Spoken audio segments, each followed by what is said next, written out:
happy Wednesday, the 14th of December. Holy heck. Guys, so close. Week and a half till Christmas, that means. Holy whoa! Okay, so today we are making Beware's Turkish bread. So I've made some ahead of time. I made some yesterday so that we can bake it today because it's like a 24-hour process. So you mix it, super easy, pop it in the fridge, take it out, shape it, bake it, delicious. So that's a redemption from Beware. We're also making Korean, kind of like a bibimbap. We're gonna make some bulgogi beef, some rice in the pressure cooker, a rice baby. If you haven't got the pressure cooker cookbook, all in together, it's amazing. Then we're gonna do some like pickled veggies and some kimchi, it's gonna be yum. And then we're gonna be making some pistachio cookies and some shortbread. So pistachio cookies are amazing. They're very similar to like a shortbread, but they have pistachios, they're amazing. And then we're gonna do a simple shortbread because I've been recipe testing this bloody shortbread recipe and I haven't got it right yet. So I think today is gonna be the day where it's gonna be bang on so we can put it on the website. And then we'll be able to do the pistachios and the shortbread in one. It's gonna be good. Good morning, Flossie. Good morning, Beware. Exceed is here. We're talking about the stream recaps. I wanna hear about yours. Who you've been watching, what your stats were, if you wanna share. It is Wednesday, the 14th of December. It is a good day, good week. Hey, Jency. Before we go into today's stream, let's go back to the last time on and show you what we did on the last stream. It was Monday. We did these really ugly fried rice paper rolls, wraps. They were really simple, really easy. They're pretty good. I don't know, I don't think they're good enough for the website. But you know what was? The ricotta pancakes turned out so amazing. It's a recipe that you can either do cottage cheese or ricotta, depending on what your preference is. And the website is, well, the recipe is going on the website tomorrow. So you'll be able to pick that up. We posted the recipe for, what did I put up? The elderflower, gin and cucumber and orange elderflower cocktails. Well, the gin and tonic. My favorite gin and tonic is on the website now. It is a elderflower, cucumber and orange gin and tonic. That's on the up on the website. That went on Monday. We also did, if you see the little baubles, they were made with edible glass, so also known as isomalt. It is here, it did crack. This is the tea version, but we also did a hot chocolate that was super epic. And finally, the jars in the background, we made infused oils. So this is a rosemary infused oil, and this is comfy garlic, garlic infused oil, and then the cooked garlic at the bottom.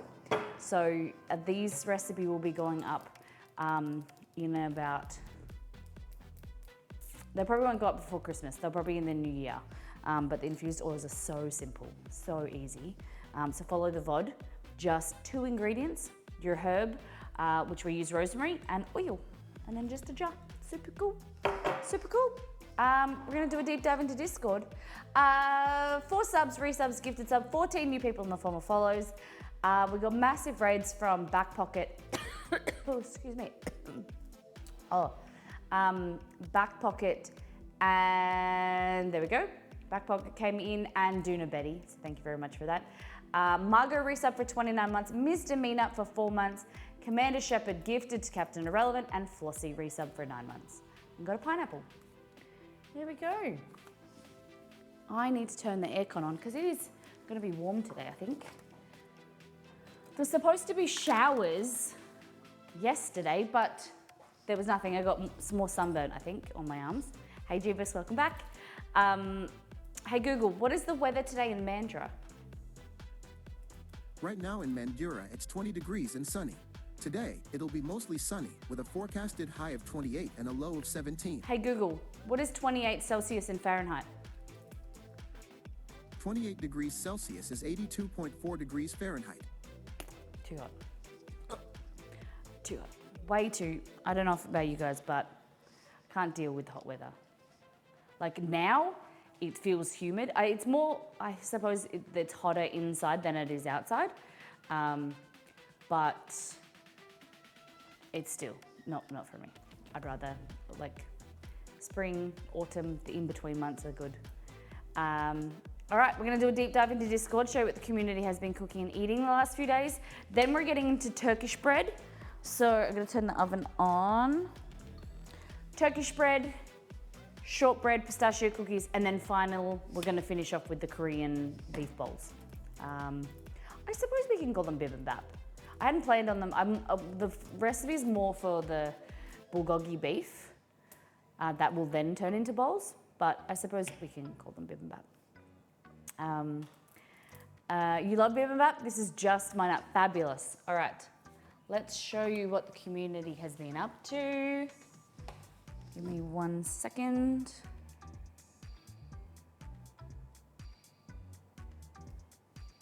Just tapping away at my laptop here. Just had. There we go. Alrighty. There's my mouse. So this is, you have just a little FYI, you're more than welcome to join our Discord and share what you've been cooking and eating. It's a pretty fun place where we've got an opportunity to share like all different hobbies, general chat, food related things, recipes, cooking, what you've been maybe getting a takeaway. And this is from Bakery, yeah. Breakfast hash, anyone? Is baby red potatoes, white onions, red bell peppers, spinach, some sausage crumble, smokehouse maple seasoning, and black pepper. Ooh. This is, I think, I'll have to ask Exceed, probably this without the sausage is what Exceed has requested for his birthday for his breakfast. He wanted some American, like, is it house potatoes? Is that what I'm thinking of? Like the chopped potatoes. It's kind of like hash brown, but diced potato. Is it? I think it's that. I'll have to ask him. Because that looks really good. We had something like it in Seattle when we were there, and it was amazing. And it's just home fries, that's it, house fries, home fries. Yeah, we had something when we were in Seattle, and it's just been so memorable. So we were discussing what we wanted to do, what Exceed wanted to do for his birthday, which is the day after Christmas. And I said, what do you want on your menu? Oh my God, I just realized I lost a nail. And he said that he wanted house fries, home fries. He goes, the hash brown that we got in Seattle. I was like, okay, looks good. Have you had anything similar, guys? Shadi posted Chinese pot stickers. Recipe suggestion, he said it hasn't tried them, but it was in another community Discord, so we thought he'd share. I like it. I couldn't think of it either and was desperately Googling American potatoes fried on a griddle for breakfast. Yeah, home fries. Sorry, I said house fries. I said the wrong thing. It's hard to Google when I'm telling you the wrong thing, I'm sorry. That looks good. I did click on this link. And it's very interesting because it's like it's a sandwich of a pot sticker. They're not like crimped and they're not sealed in. I thought it was really interesting. They're more like it's like a dumpling quesadilla. Pretty cool. Roman was showing his eggnog latte. So this is an iced version. So coffee, and then he pours eggnog and a mixture of 2 parts eggnog to 1 part milk, he said.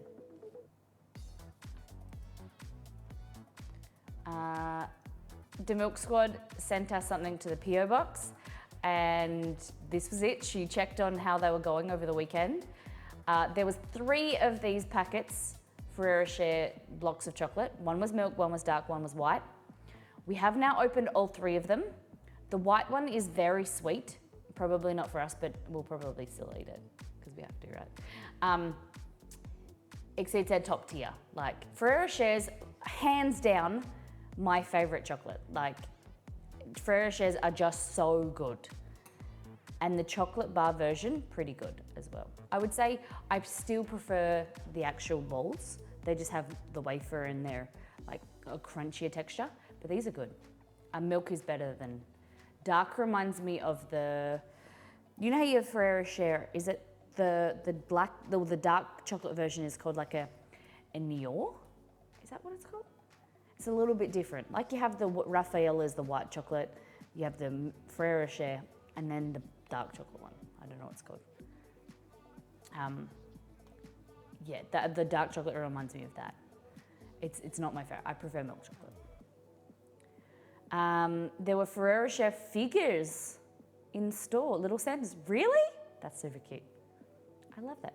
Or rather, not so little, but they were big ones. You have to send, and next time you're there, send me a photo. This is the recipe we kind of followed on the last stream to make the tea balls. And Real HMC made the sticky Asian burgers from our recent cookbook, our latest cookbook, which is called All In Together. So I made a batch of failed rolls, so we went with wraps instead. Look at these, it's so good. Sticky Asian beef, it's so flavorful. And then you serve it with a nice coleslaw. It's really yummy. And burgers, wraps, quesadillas. It is so versatile. Look at the meat. Look at that. Black meats, welcome in. How you doing today?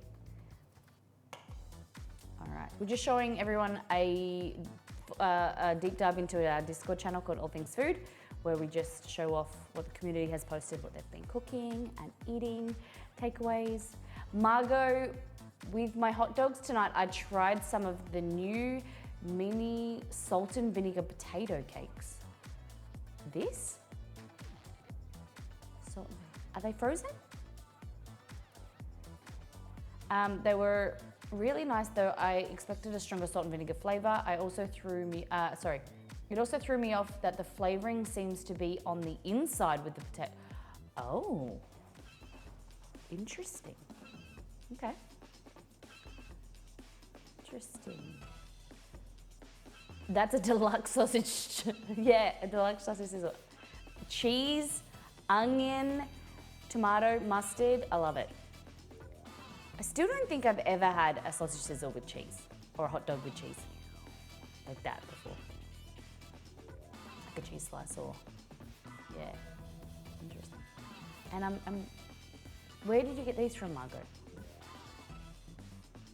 Real Aussie potatoes, air fry compatible, vegan friendly. Okay, interesting. What else we got? So this is me. This is just a photo that I took. I was just a bit impressed. I thought it looked good. These are the ricotta pancakes. Our recipe's going up tomorrow. Sam, Christmas lunch at work minus bread roll, as I don't want to take bread roll as I'll be too full. Okay. Look, everything else. I love it. Seafood, looks like a seafood salad. Rice, fried rice. Chicken salad, looks good. I can't have a hot dog without cheese ever. Really? Okay. All right, I must have to try them. Take some cheese slices over to Bunnings. 3 cheese beef pasta shells. Dang. Look at them. That looks really good. These look so good. Yum. All right. Rabid Penguin. You're got another name. Are you Capizio? Is that how I say your name? Well, please tell me how I say your name correctly. But in Discord, you're Rabid Penguin. We made. Now you're confusing me. Uzka. Traditional Polish mushroom and sauerkraut dumplings. So how are these different to the, what are they called? The other dumplings, Polish dumplings, the name. You can just stick with cap.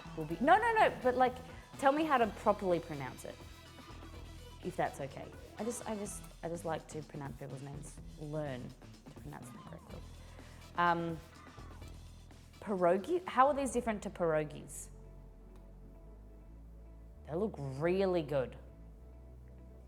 Oh my gosh, you're making me really hungry. So these are Polish mushroom and sauerkraut dumplings. And they're usually eaten with borscht. Ooh, they're smaller than a pierogi and are different in shape. Okay, fabulous. Good morning, Dexopolis. Come. Thank you for sharing. And so, when you said that it's usually eaten with borscht, I hope that I pronounced that correctly too. What did you eat with these? If you weren't having borscht, like, do you dip them in anything or just eat them as is? Really good, thank you. Damn, thank you everyone. All right, so there are our infused oils. We're gonna get into Turkish bread. So I'm gonna teach you how to make Turkish bread. I already have one that I've already made yesterday because they're always better when you let them proof overnight or at least 12 to 16 hours. So I've made one, popped it in the fridge. But I'm gonna show you the process and then we're gonna bake it together, okay? So I'll just bring up the recipe.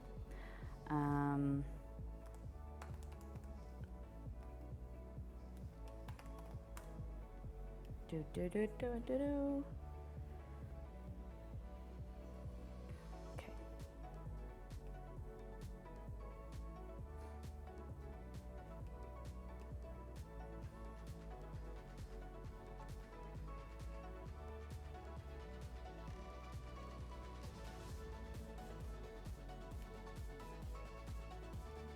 Oh, I didn't renew that for a while, so we're 184 out of 14, so I thought maybe we should just renew that.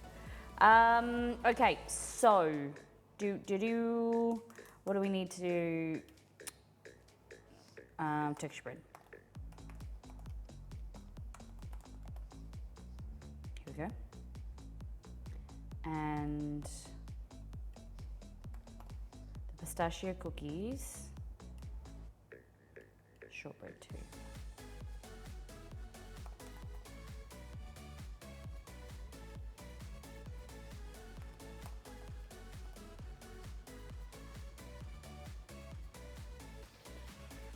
And a question, seeing as you're a pro, I don't know about that, is there such a thing as some kind of ring for an electric stove top that lets you use round bottom rather than flat bottom ones? Similar to the ring for your, like this. So something similar to this that sits on top of a sits on top of an electric stove. I think there it should be. There should be something. The problem is that you want it to be anchored so that it doesn't move around because it will scratch your electric stovetop. Unless you get something that is silicon, maybe, like a heat-proof silicon that can sit on top. Yeah, because the round bottom is perfect for small batches of, deep frying, yep. And anytime you're using a wok as well, definitely a bonus. The thing is that, well, like with electric, the problem is that it needs to come in contact. Like you get better conductivity if it comes in contact, like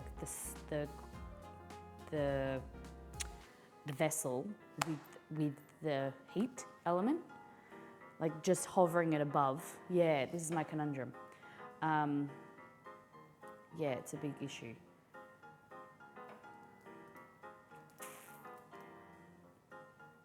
Have you thought there are woks, bear with me, I don't want to tell you to buy a new wok, but like my wok here, yeah, I get what you mean, like it's still a larger surface area, even though this is flat.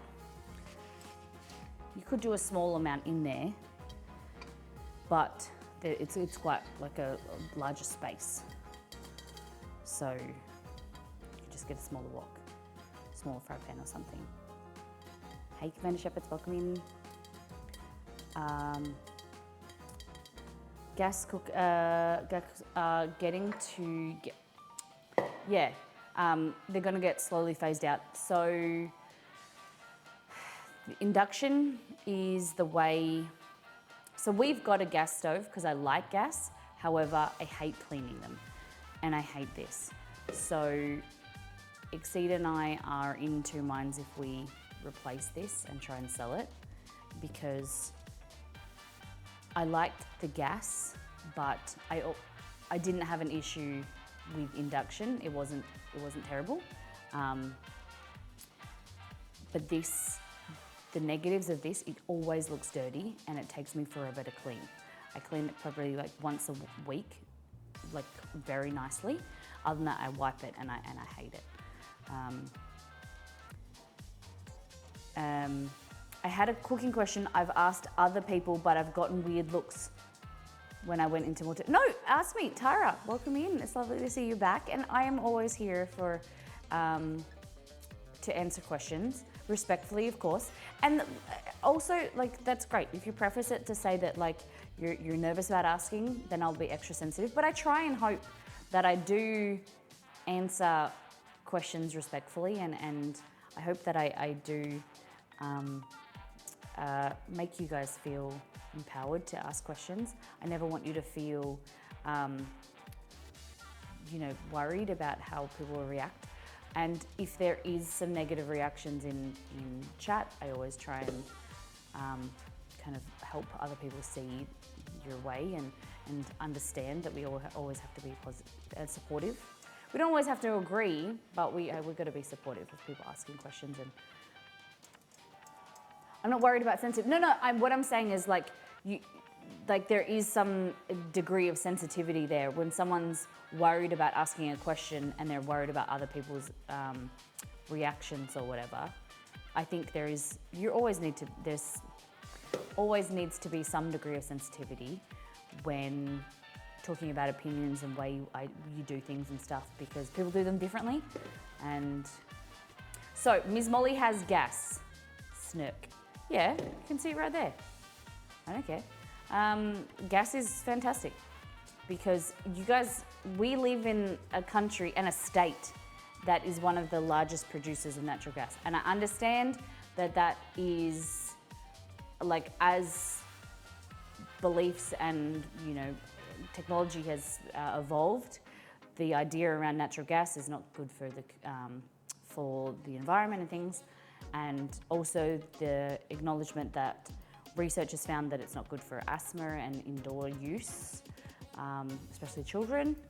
But it's something that you can't really replace like the control of gas. Induction is great, but the control that you have with gas when you're cooking is very, very different. It's something that, electric cannot come near. Induction's getting better, but it's something that I've always cooked with.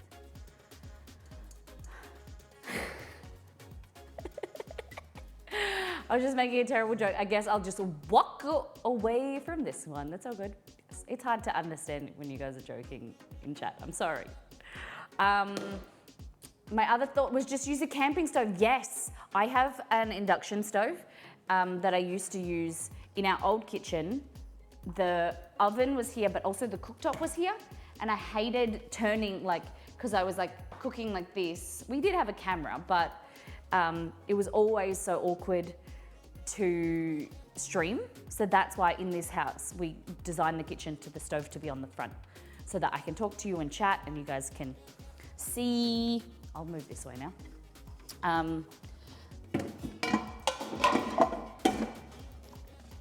So I can press this like that. You can see the cooktop and whatever. It's just a better experience for everybody. All right. You've got mail. Yo, which kind of bones can you not make a bone broth with? Depending on what type of bone broth you're wanting to use, you want to make sure, my expertise is not in bone broth and making stocks. Y'all know that I am not a massive fan of making stock unless I'm doing it for pho and stuff. You want to get bones that are relatively clean with cartilage. So rather than getting your meatier bones, they might have some marrow and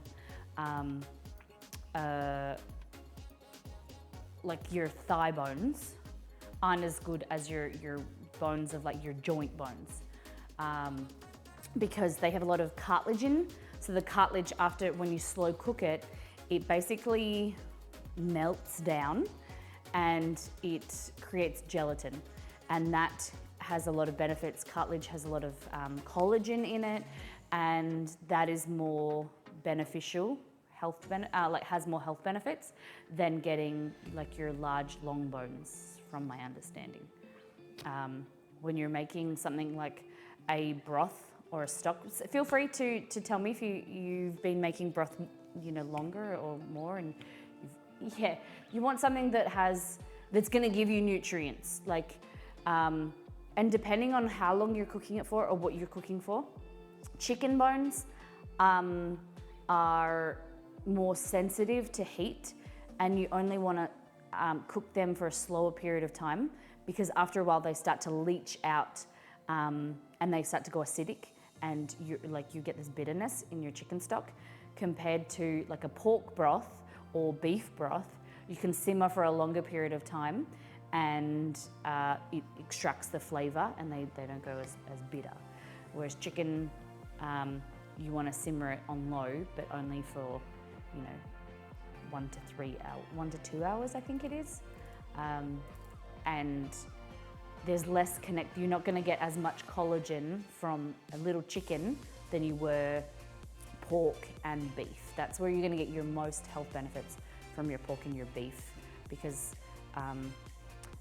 the beef especially has a lot more connective tissue, collagen, and the healthy things that people do with bone broth. Also, the thing is with bone broth, you want to keep your nutrient, you want to cook it at a lower temperature, I think, like in a slow cooker. You don't want to bring it up to the boil and boil all the shit out, because things change when they're heated to a really high temperature. Does that make sense?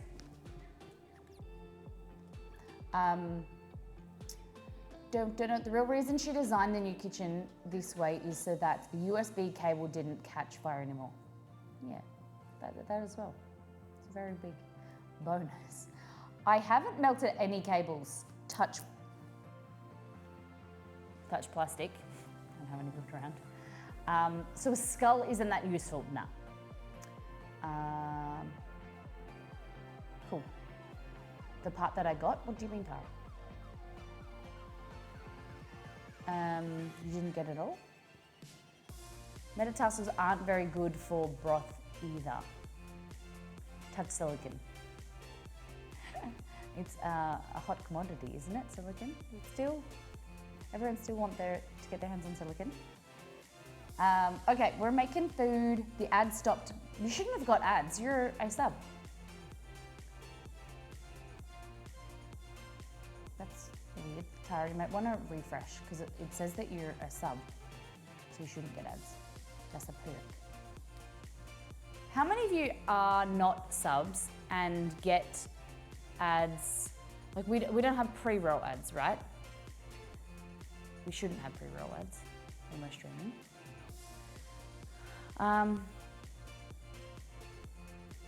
I always get ads now, even when I've had a gift sub from other places. Maybe you should put a ticket in about that, because as a sub, even if it's been gifted or not, you've bought it, you should not receive ads. Am I incorrect in saying that, chat? Because that, from my understanding, depending on the channel, some channels will remove the ability for subs to get ad-free viewing, and because I think that's wicked. They should not be allowed to do that. Like the whole point of people buying an ad, they assume that you get ad-free viewing. Our channel, you get ad-free viewing if you're a sub. Yeah. So I would put in a ticket with Twitch. If you're getting ads and you're a sub to a place, you shouldn't. I think I'm only getting ads where I'm not subscribed yet, but like initially you shouldn't get them in the first, I think, 20 minutes here. But everywhere I watch, the volume of ads is maybe double what it was a monthly. Yeah, okay. They have the ability to change them. We keep ours, we run 3 minutes of ads per hour. So you'll have them set up every 30 minutes. Good luck on getting a response from Twitch. Let's be positive. Let's just hope there's someone that's having a good day that is just going through the queue, chuffing away. All right, anyway, let's get into it. We're gonna get some flour. So plain flour, bread flour, you can use either. Bread flour is usually recommended when making bread, unless you're making like a soft dinner roll or something that you want to be light and fluffy. But this we want to be chewy, okay? So all you're gonna need for this recipe is bread flour, yeast, water, and salt. Super easy styles. You can make this in a stand mixer, but I don't think you need to. Unless it's like my focaccia recipe, if you have time, take the time. So basically what you want to do is mix it in here, and then you can put it in the fridge straight away and leave it. So leave it on your bench for like 15 minutes, mix it, leave it on the bench for 15 minutes, cover it, and then pop it in the fridge for 12 to 24 hours. And then shape it, bake it. It's so easy. I don't have a stand mixer, so that's good news to me. Yeah. The new revenue, yeah, there's not been a huge change to revenue splits from my understanding. Majority of people have always been on, it's only like the top echelon of streamers that are on a smaller like change. Like they've decreased, but not, I don't think many people.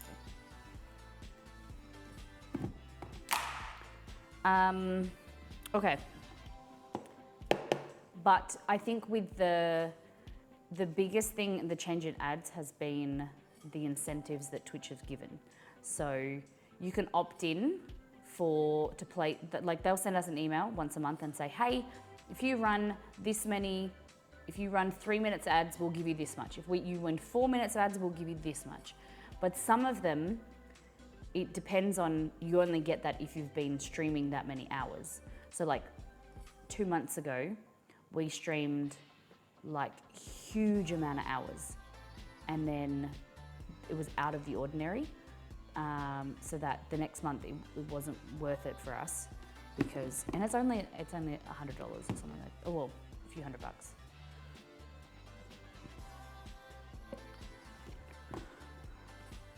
$100. Worth doing some folds during the 12 to 24 hour bulk ferment. Not really. The thing is that for the enzymes are doing, so the enzymes that are present in the yeast as well as the flour, they are breaking down and they're converting the gluten and the gliase to gluten, and it's going to happen. It's going to happen. You just got to give it time. The thing with stretch and folds and kneading is that it just hastens the process. It makes it happen quicker. So you can create bread in 10 minutes of kneading or 16 hours of slow proofing in the fridge. Like, it's gonna give you basically the same result from it, in my opinion, it gives you the same result. One just takes longer and the slow ferment actually tastes better. What's happening is the enzymes are feeding on the starches. They're creating alcohol, which everyone freaks out and they think, oh my God, alcohol. Alcohol's fermentation, but that fermentation process also helps. It's basically like the enzymes are eating parts of the flour. Really layman's terms is the enzymes and the yeast are feeding on parts of the flour. They're digesting it so that you don't need to. So it makes it easier on your tummy. That's why in real layman's terms, sourdough or longer fermentation breads that have, like the dough has taken longer to ferment, is actually easier on your tummy. And people who have like a gluten intolerance will find, like I'm talking about like not celiac, I'm talking about like a slight gluten intolerance, or like it makes their tummy sore. You're more,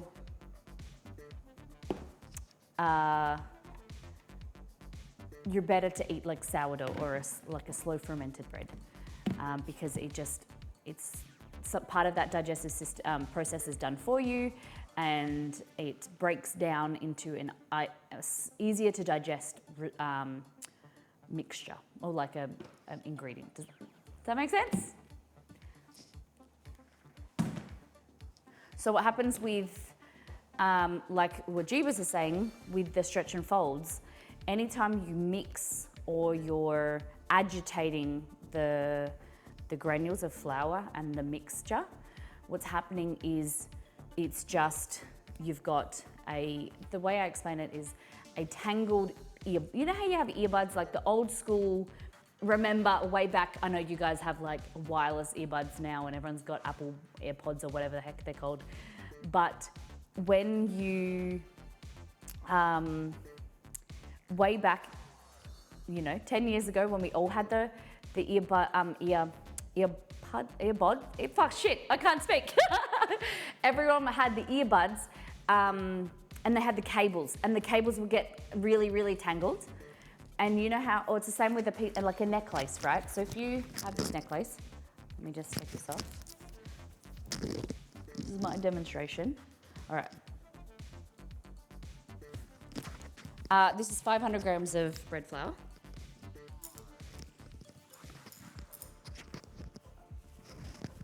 Okay, so imagine this is your necklace or they're not earbuds. Are they earbuds? Because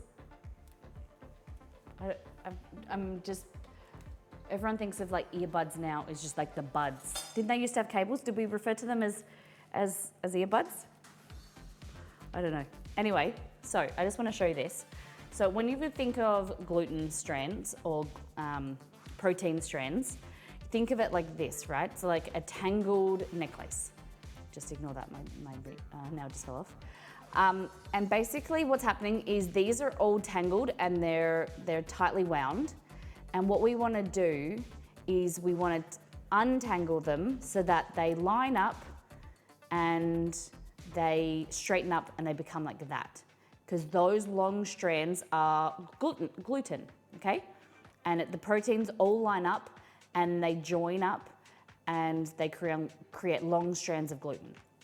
But they start off like this, which is they're all tangled, right?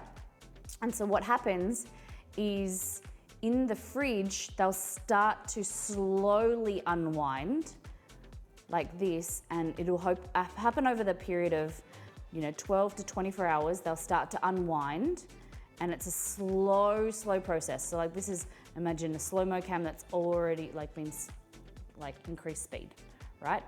And then they'll line up like this. Like a gluten necklace, yes. But if we want to hasten that process and we want it to happen really quick so we can have bread in 2 hours, like my like my first things first bread in my first cookbook, what we want to do is we knead it. And so every time we knead and we're kneading the dough and moving it in a stand mixer or by hand, this agitation is moving the granules against each other, and it's happening a lot quicker. So like, the more you move this, the easier it is to unwind. It's a little bit hard with necklace, but see, that was a lot quicker because I was like rubbing it between my fingers and agitating it. That's gonna happen a lot quicker. Whereas in the fridge, it happens, but it happens slower. Like a massage, yeah. So does that make sense? So with the proteins, they're gonna unwind and they're gonna line up, but they're just gonna happen a lot slower. But if you give them a massage or you give them coffee, they're just gonna happen a lot quicker. So that's what kneading does. Really, really like simple terms. TLDR, get a massage. Yeah. How does streamer not have her nails get in the way of cooking? So this is a new thing that I am trying. I usually have unpainted normal, like my normal nails, but I am trying something new because I want to. I'm very usually, like my habit is I clean under my nails all the time. I'm a very clean hand person, but I wanted to try something different, and I wanted to try these are stick-on nails that I painted, but you just gotta clean, make sure you scrub underneath them, wash your hands all the time, and they're fine. And at the end of the day, I'm cooking for myself and my husband. I'm not cooking in a place where I'm feeding other people. If I was feeding the public, then I would have gloves, I would have a hairnet, and it's very different. So this is demonstration purposes for what you guys can do at home, or you can recreate my recipes, but it's something that I follow on Instagram where food bloggers that I follow, they get in trouble for wearing nail polish in their own house, and their food doesn't come in contact with the public, but they get in trouble for it. It makes me laugh. But yeah, going back to the bread, 500 grams of bread flour. I'm gonna zero that. We're going to add in, depending on how you like how long that you think that you're gonna ferment the bread for. If you want it straight away, you would add more yeast, but in reality, if you're gonna pop it in the fridge, it's gonna happen slower. So I go for half a teaspoon to, half a teaspoon of yeast. Like that. So, no, let's go 1 teaspoon. No, stay with half. Stay with half. Like that. Over this simple, you're just gonna pour over some water, and we want 375 grams. Well, yeah, let's go 380 grams. 380 mils. Let me find some filtered water. This water is cold. It's unfortunate. It just will slow down the yeast formation, like the yeast growth. You can warm it up if you want to about 37, 38 degrees Celsius, but it doesn't matter. It's always better to err on the side of caution and have colder water than hotter. It just will mean that the yeast will grow slowly in comparison to having the water be too hot. It's going to kill the yeast. So you can choose between killing the yeast or just a slow proof. Okay, so here I just get a chopstick, and then I just kind of create like a well or something, it doesn't really matter. And then we're just adding 380 grams.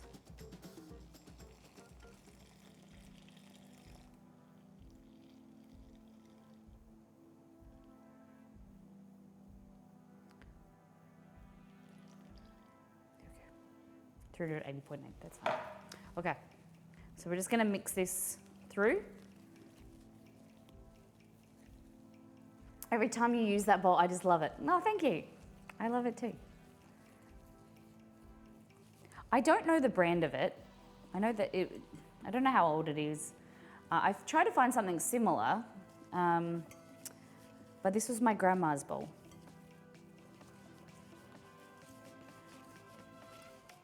Okay, so we're gonna go scraggy like that, and then we're gonna add the salt. So we're not adding the salt directly onto the yeast, and we're gonna add in 1 teaspoon of salt.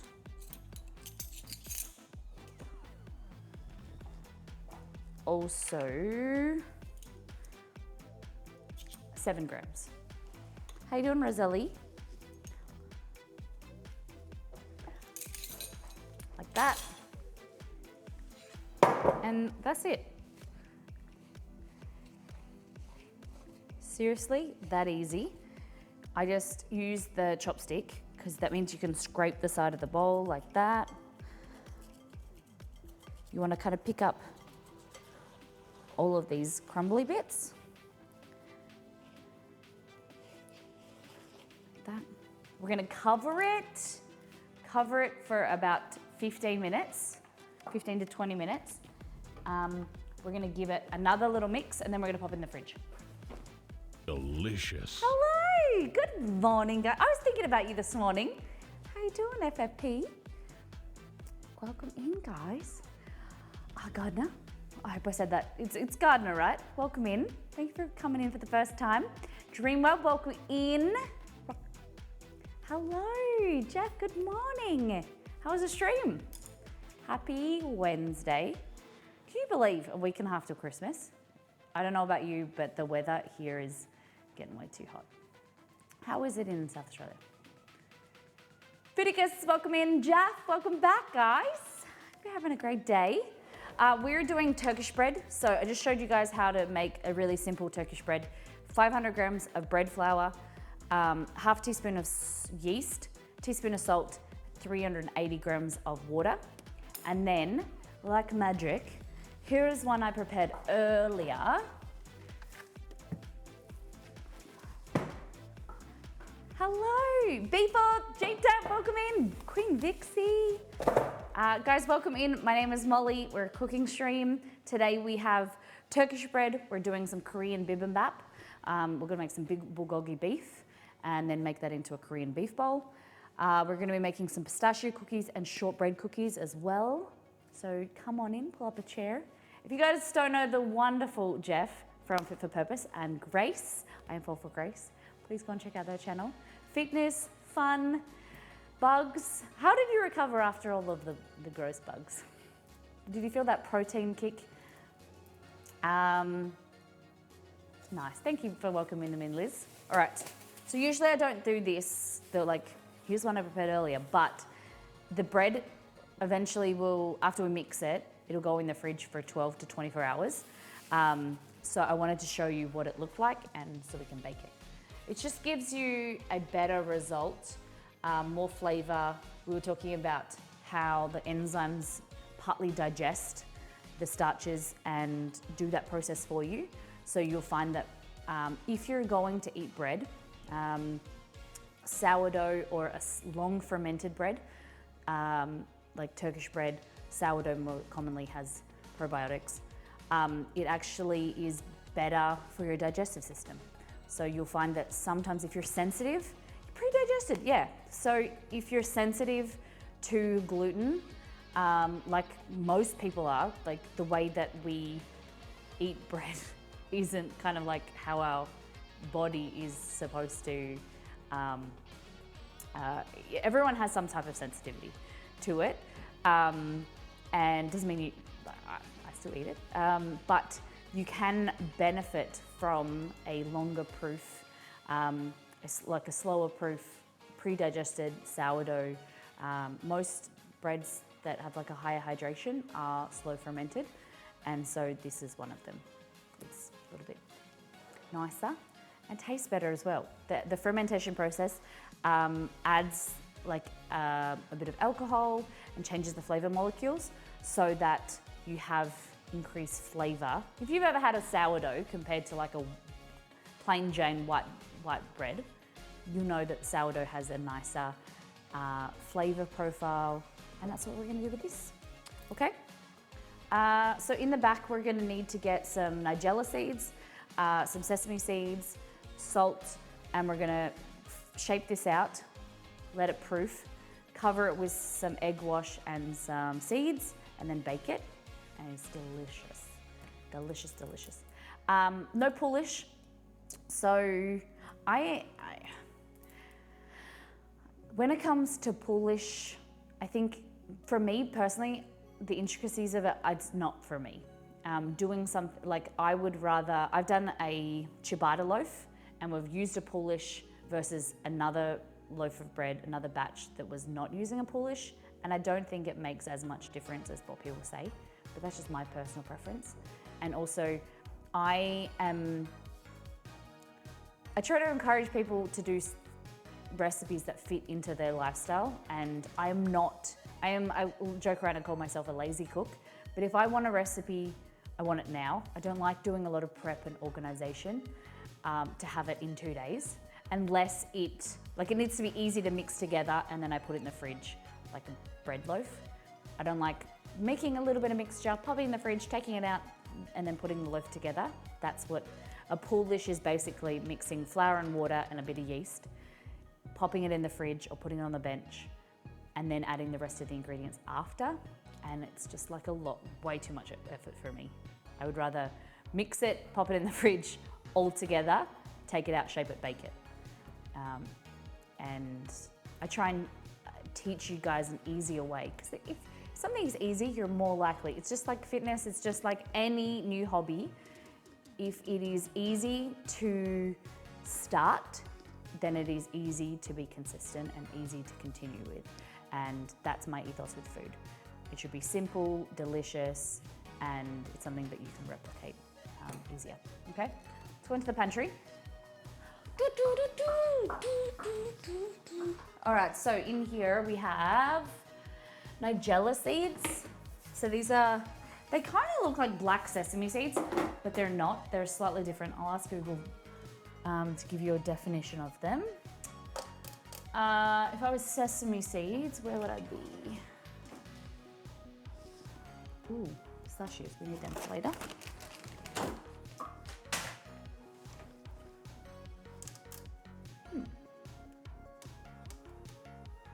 Where's my sesame seeds at? Oh my God, have we been making anything recently? These sesame seeds? It's probably here and I just can't see. I'm a bit short, so oh, there they are. Can't see over the shelf. Okay. Molly anticipating my question. Hey Google, what is a Nigella seed?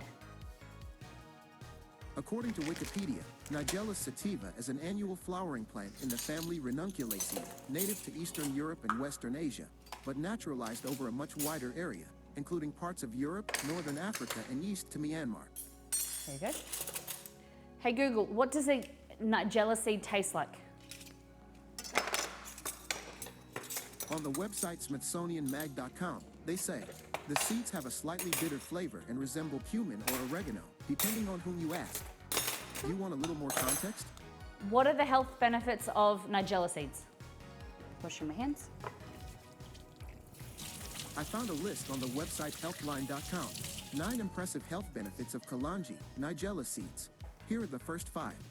Packed with antioxidants. May lower cholesterol. Could have cancer-fighting properties. Can help kill off bacteria. And may alleviate inflammation. Want me to tell you more? No. Kat just said my Google just answered, this is what an elephant sounds like. Nice. Okay. So, when dealing with like a wet, stickier dough like this, you want to wet your hands slightly. So, basically this is the dough. That's what it looks like. So I'm just stretching and folding because we're going to shape it. Like that. So stretching up. Oh, camera's a bit close. Like that. Take it out. This is half of the recipe.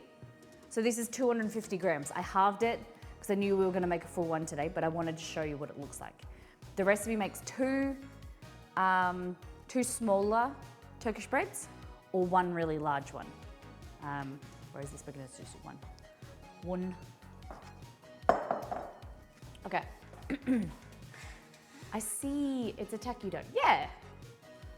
So your hydration, we added, so when it comes to baker's terms, or baker's kind of calculations, the percentage is for the flour. What you do is you work out the compare the water to the flour. So we're using 500 grams of bread flour, and then we're using 380 grams of water. So if you double that to 1 kilo of flour, 380 times 2, 600, 760. So it's 76%. Am I right in saying that? So the percentage is worked out by comparing that to the amount of flour in there. So your stickier water percentage is based on the percentage of flour weight. Yeah. So we're talking about a higher hydration is anything really more than like 65 to 70% water in comparison to flour. So it's going to be more sticky, and it just handles a little bit different. And that when I'm hoping next year I'm going to start a bread course. I'm creating a bread course of like an introduction to bread, of some simple doughs, what happens, the science behind bread. I just love bread. I love that, taking something from a grain of wheat to then grinding that down, and then just the process of like fermentation, and I just love that. And I want to show you the intricacies of it, of making bread, what happens, so that you can understand and you can make bread in your own house, and it'd be super easy. I heard you were talking about tacky things, so I'm gonna make potato bread. All right, so basically what I'm doing is I'm stretching and folding like this, and pull up, and just a really simple kneading process, just to bring it into a bowl, okay?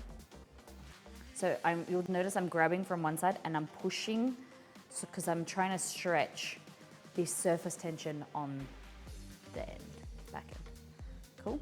And so that up, pinch, so it's nice and smooth, pull it towards myself like that.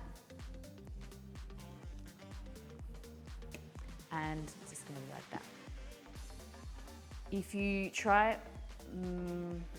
make Pandoro, you won't like bread. Oh yeah. You're just over bread now. Dreamweb, no longer having fun. Does it feel? I hope it doesn't feel like a chore.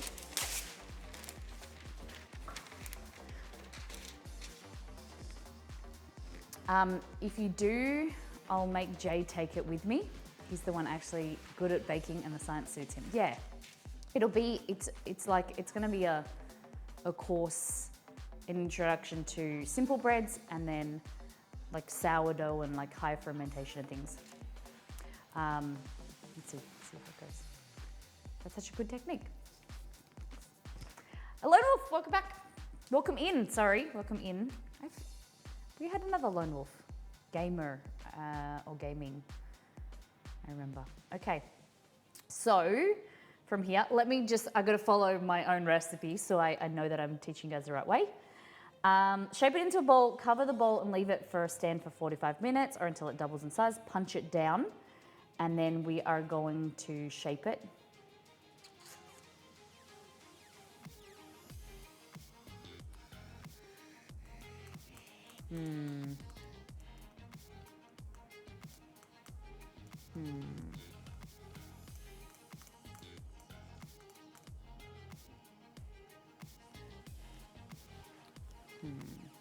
Just thinking.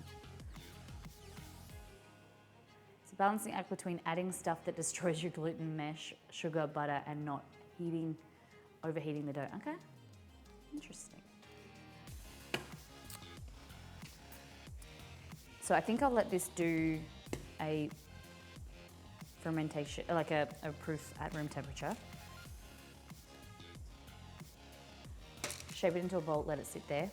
I just use baking paper. You can use a silicone mat, or you can use a tray with flour at the bottom.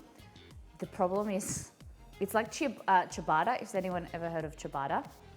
Basically, a ciabatta is very similar dough, just stickier, and you douse it in flour just so that it doesn't stick and it's coated in flour. But the problem is, if you've ever had a burger bun or a soft bun, then you have to dust all of the flour off, and it gets really messy, or you feel like you're biting into like raw flour. It's gross. So I just use baking paper usually. All right, so we pop that aside. We're gonna probably proof it for 15 minutes, then we'll see. So messy, right? Fab. And the mixture on top, we're gonna do sesame seeds, nigella seeds, some salt, and you could do pepper if you wanted to. But the main thing with Turkish bread is these two. You could even do garlic, like everything bagel seasoning. Okay. The smell of these nigella seeds, you'll smell and you'll know the smell. When you smell the nigella, you'll think of Turkish bread. It's kind of like synonymous with that deliciousness.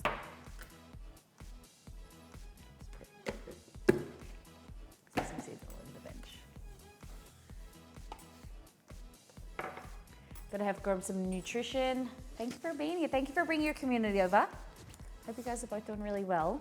I'll have to catch up with you and see what the news is. Have a great day. All right. Guys, if you haven't followed Fit for Purpose, go and do it. Go and check out the stream team. Oh, hold on, I need to sneeze. Oh. No, okay.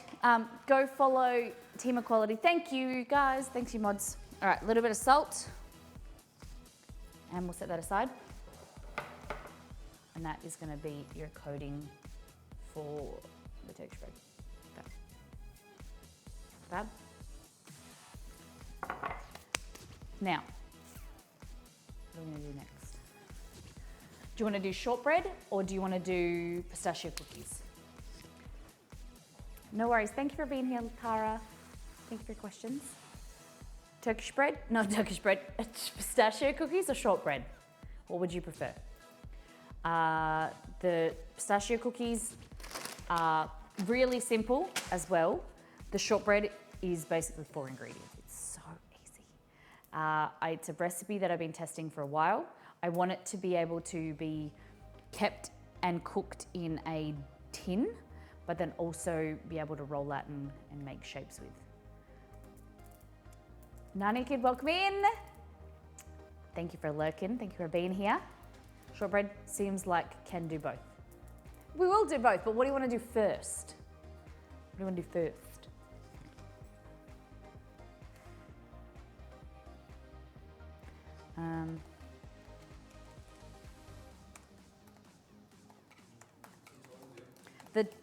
Oh no! I'm sorry. I told Exceed that his breakfast, the Turkish bread will be ready by 9. I was very confident and I failed. I thought it would be super easy. I forgot that I need to let it proof again. I'm sorry, Exceed.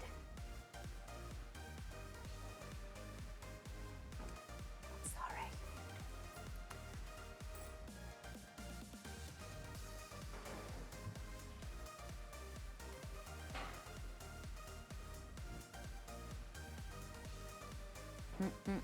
Give me one moment.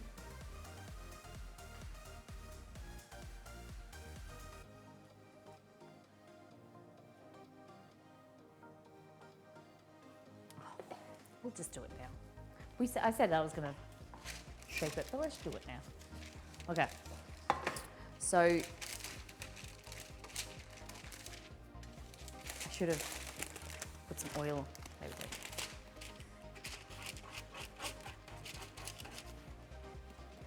So what we're doing is we want to let it rest, which we have.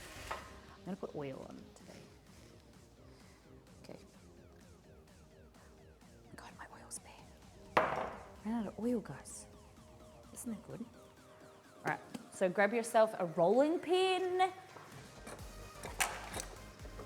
The guy in our Turkish, like our local Turkish shop that does the most amazing kebabs we had a few days ago, they have this like massive roller. It's like the old school ones where you hold the handles and you can roll it like that. We just got a basic one. And what you want to do, so we're going to stretch it out. I might use some of this garlic infused oil that we made on the last stream. Like that. You're basically just stretching it out to create a loaf.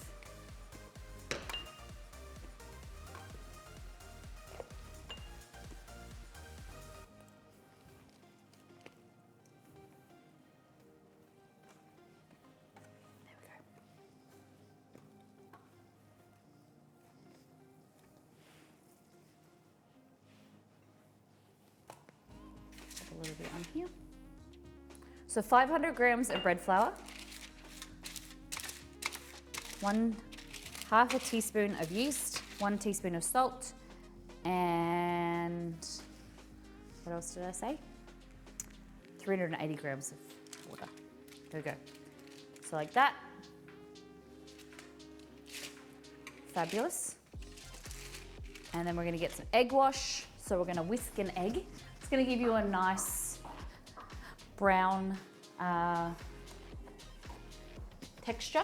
Oh no, brown kind of like a brown topping. What am I saying? Never used egg wash in my life. What am I saying? It gives you, my God, what's going on with my head today? The purpose of egg wash is to give it a brown exterior, not brown texture, and it makes it slimmy glossy. And it acts as glue as well, so stretch it out a bit.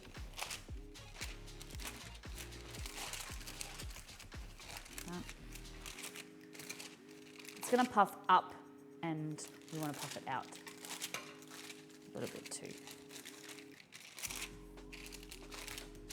Hey Mouse, Swansea, nice. Okay, so egg wash like that. Not too much, you don't want it puddles. You want it to just be nicely spread over, okay?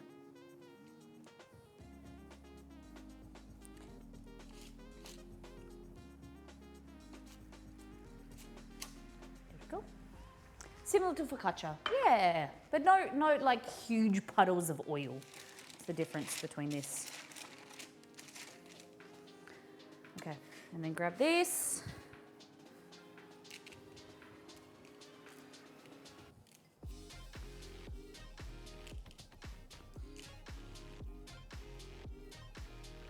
Can't really see the sesame seeds at the moment, but you will see them when it's baked.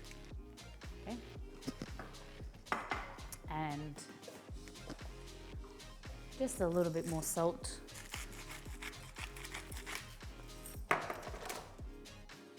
Delicious. Delicious flatbread. So this makes one. The full recipe makes 2. Mrs. Ruby. Hello guys, welcome in. Good eggs, get on in here. How you been? I'm just getting a cloth. Hello everyone. Hey, do you know I was just saying to Cad the other day that I miss Mrs. Ruby because different stream time now, and where I live, it's 9 a.m. We never come in contact. We're like ships passing in the night. Hello everyone, how was your stream? What did you guys get up to? Mrs. Ruby kicks us out of the kitchen. What's up here? We are just put some Turkish bread in the oven. We're about to make some pistachio cookies, some shortbread, and then we're making some bulgogi beef. How you doing? Guys, if you don't know the wonderful Mrs. Ruby, please go and check her out. She's phenomenal. Like I said, we haven't had the opportunity to see her or raid, or I haven't seen her stream in a while because of the time zone change, the time zones and the change of schedules. But it's lovely. Thank you for thinking of us. Have you tried the CAD sleep plan? No, I don't want to take advice from CAD. Bulgogi, oh my God, I love that. Yeah, yep, we're gonna be making some bulgogi beef, thinly sliced steak to make the bulgogi beef. And then we're gonna be making some rice in our pressure cooker. So that's from our latest recipe cookbook called All In Together, Slow on Pressure. So it's a cookbook that does slow cooker and pressure cooker recipes. And the one we're using is called Rice Baby. And then we'll do kimchi and some pickled veggies on top.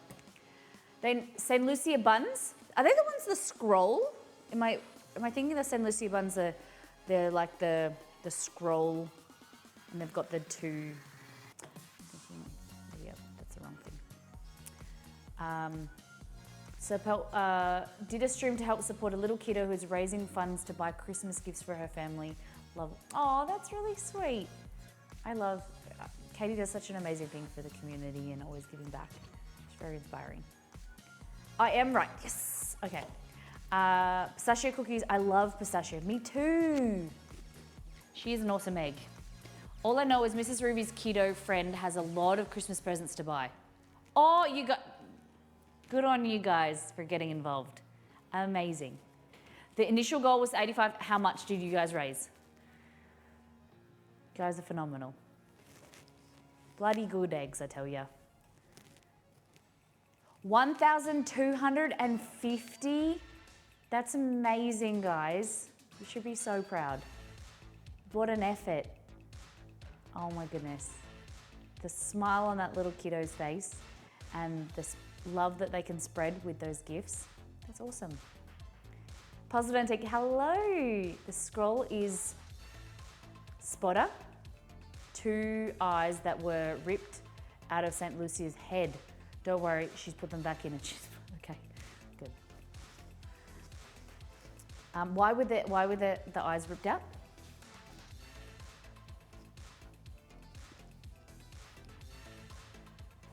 I literally learned the St. Lucia story today. I made those buns maybe 2 or 3 years ago, inspired by Mrs. Ruby. She posted them, she made them on stream. I'd never made them, because they're spiced, aren't they?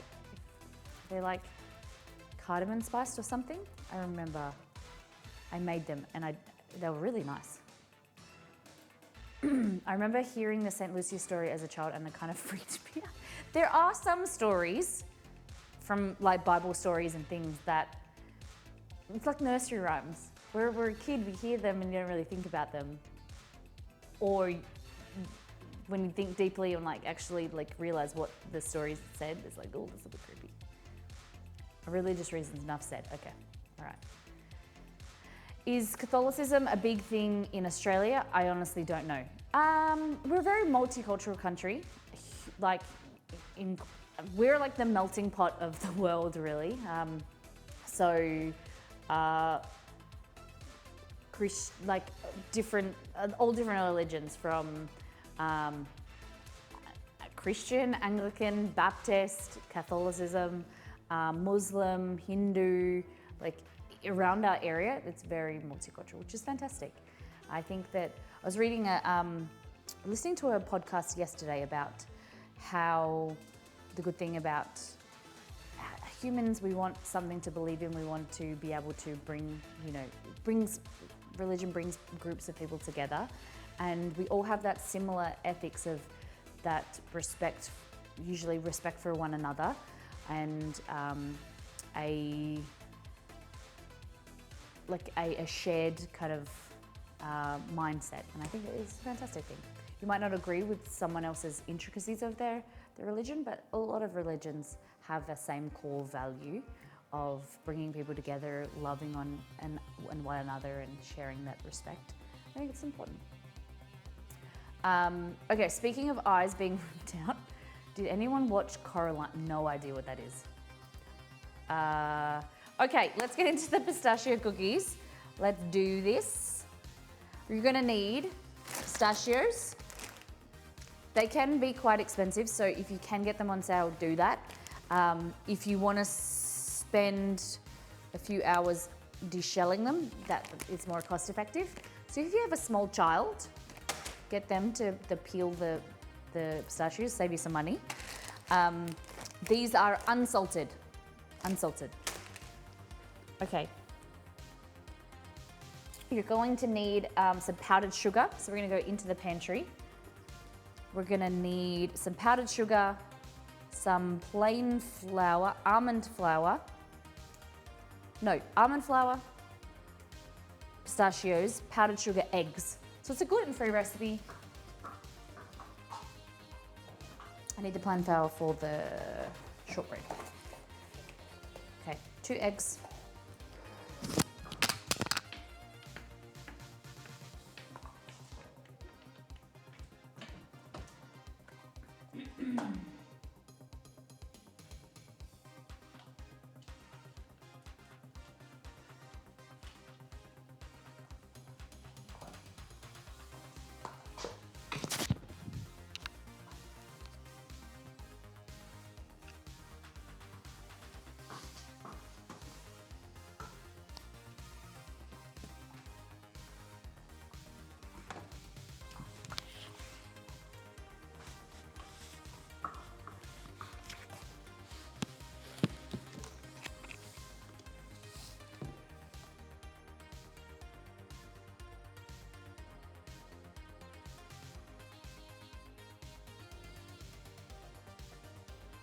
Hello, can you hear me?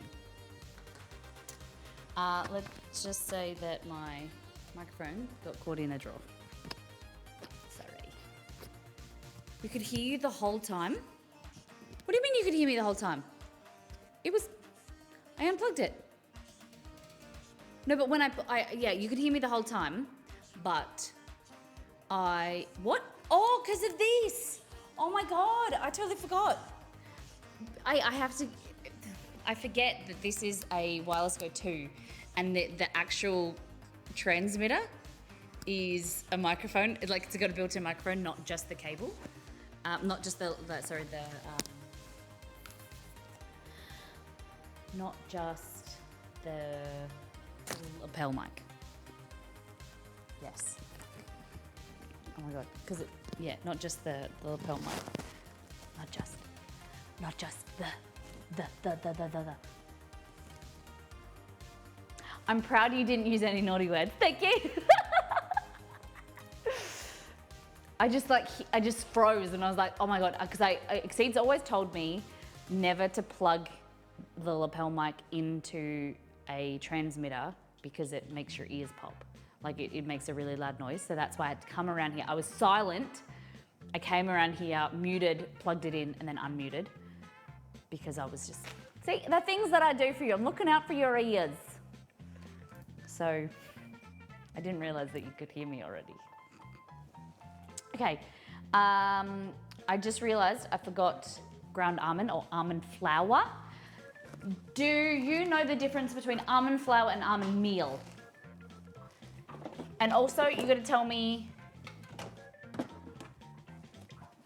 what you've got planned for Christmas. It's the two things that I demand.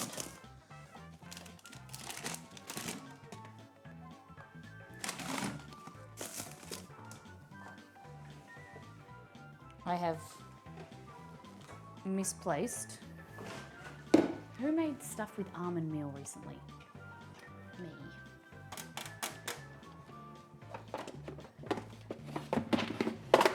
Hey Google, add almond meal to my shopping list. Sure, I added almond milk. No, not almond milk, almond meal. Hey Google, add almond flour to my shopping list.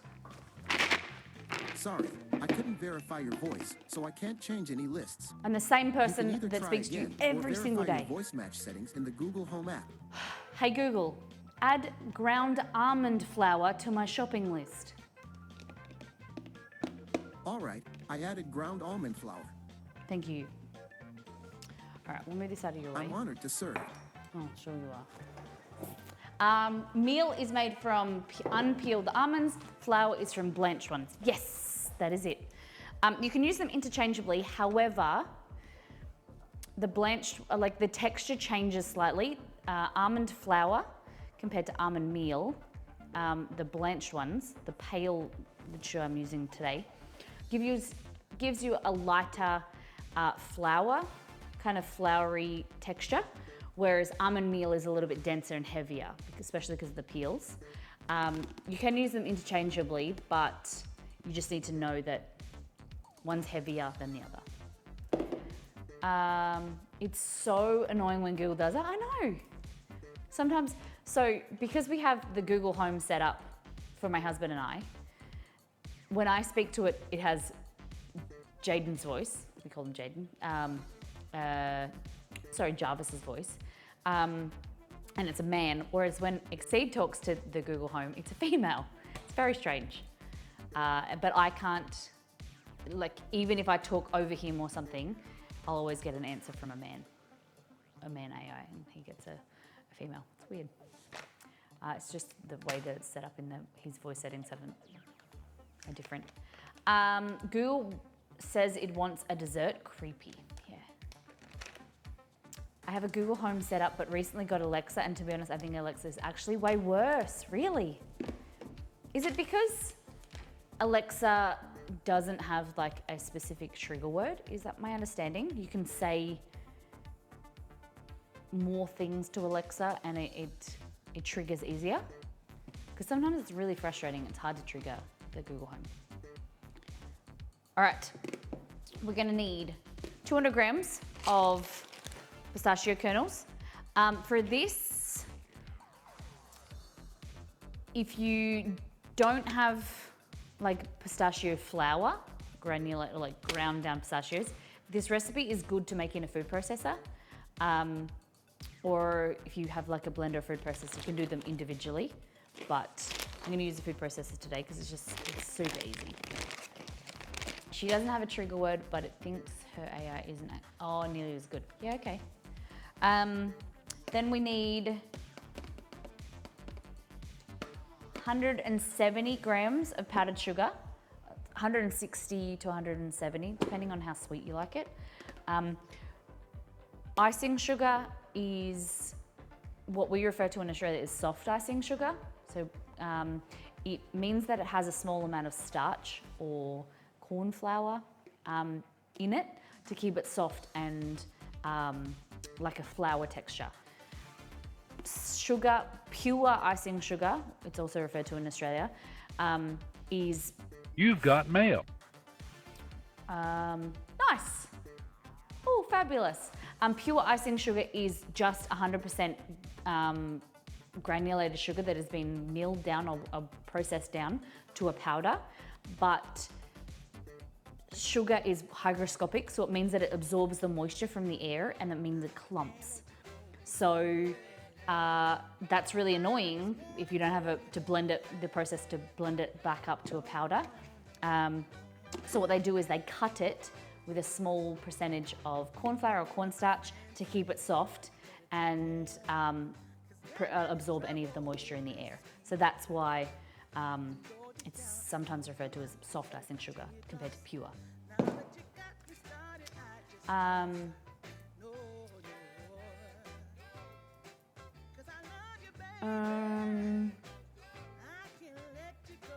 I tried.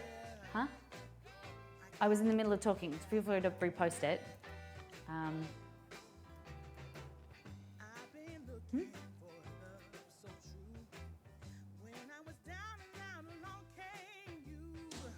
What happened? What did I miss? Let me just get the food. Mouse has some news. Go for it. Go for it. Post it again.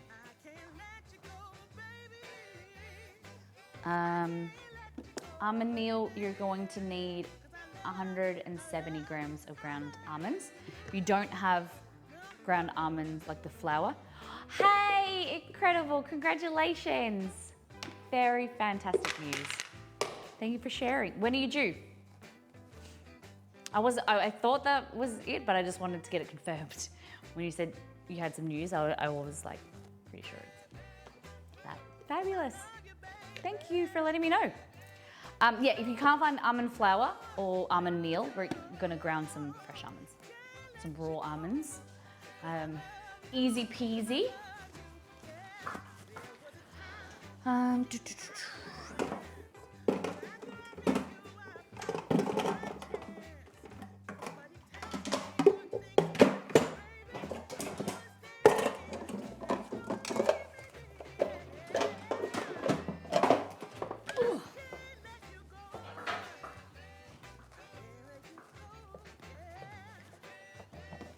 July next year, so it's still, oh wow. Goodness, that's very early. So 12 weeks?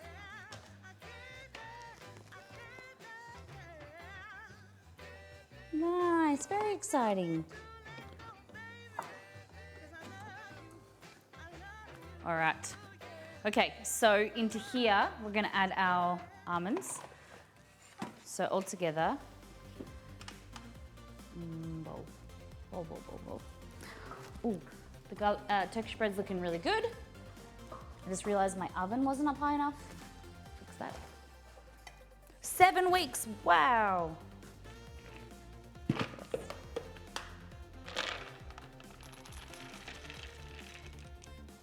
That's a big whiz. All right, when you say that, what does that mean, Dreamweb? Because I would interpret in I don't think it's my family, we call a whiz something different. Okay.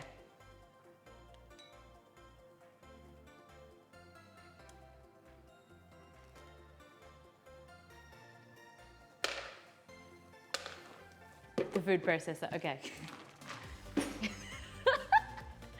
So I thought, if you take a whiz, is a wee, right? But a whizzer or like a big whiz is something that, yeah, it's a willy.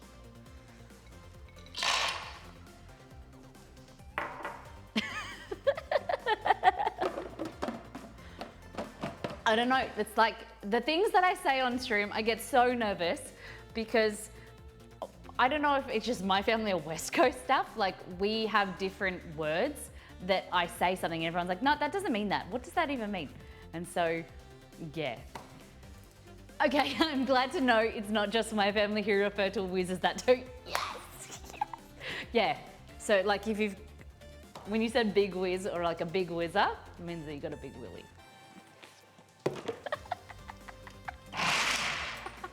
I'm gonna mute myself real quick.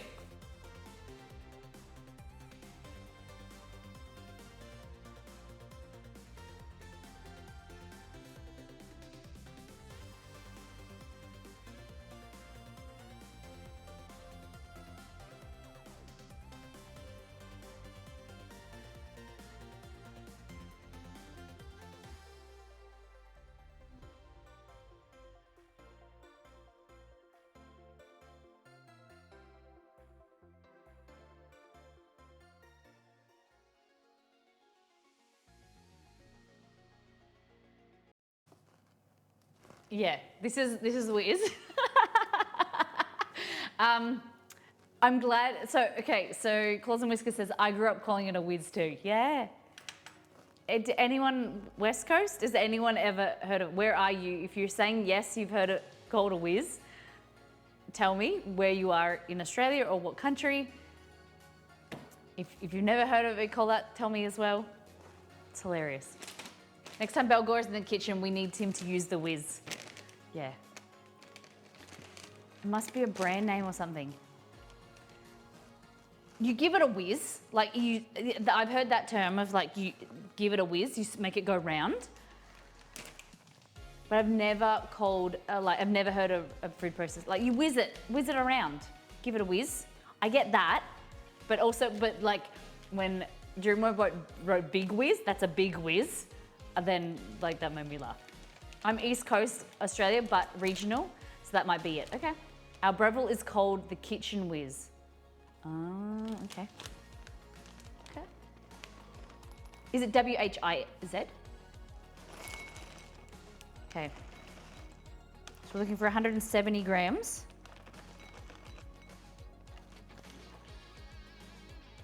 Do, do, do, do. Like that. And then they're also going in here. No, it's spelled whiz. Okay.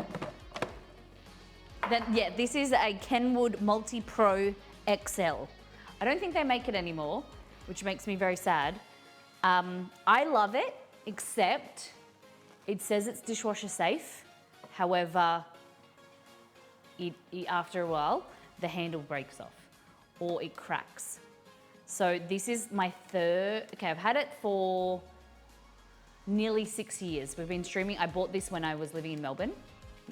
It's nearly 6 years old. I think I've gone through 4 of the bowls, and this is my second or third lid. They break.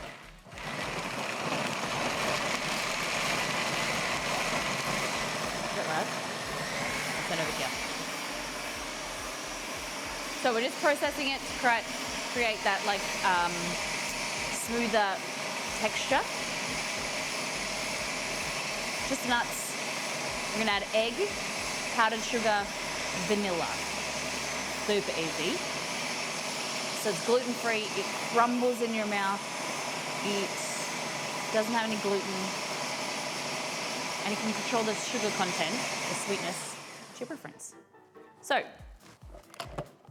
oh my God, smells amazing. I've never put plastics in the dishwasher. I always thought they make them smell. I understand that. I hate dishwashing though. Hate dishwashing. And I always say to myself, I really should wash it by hand, but I just hate it so much.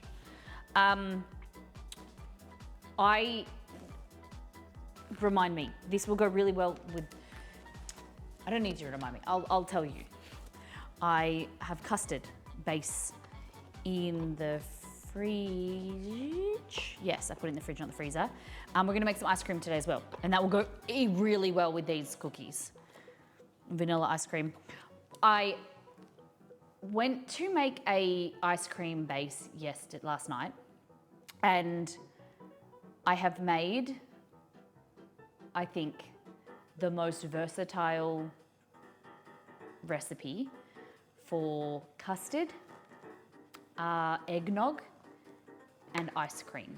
So it's like a nice custard that can be thin. You can add some corn flour to make it thicker, or you can thin it out and add alcohol and make it boozy to make eggnog, or you can put it in a ice cream maker and make ice cream. It is amazing. Even Exceed was like, oh my God, that's amazing. I'm very, very excited to show you.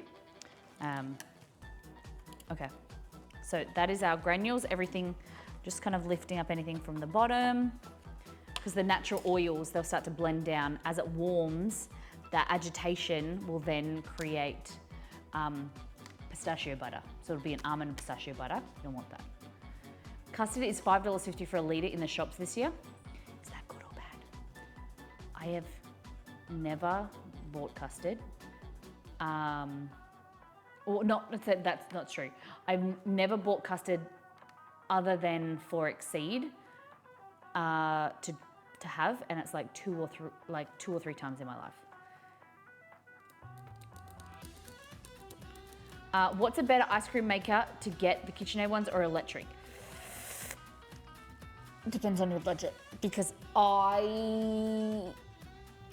if you have the budget to buy a Cuisinart, I always, don't rail me, I don't know how to say the name. Cuisinart, whatever, that company.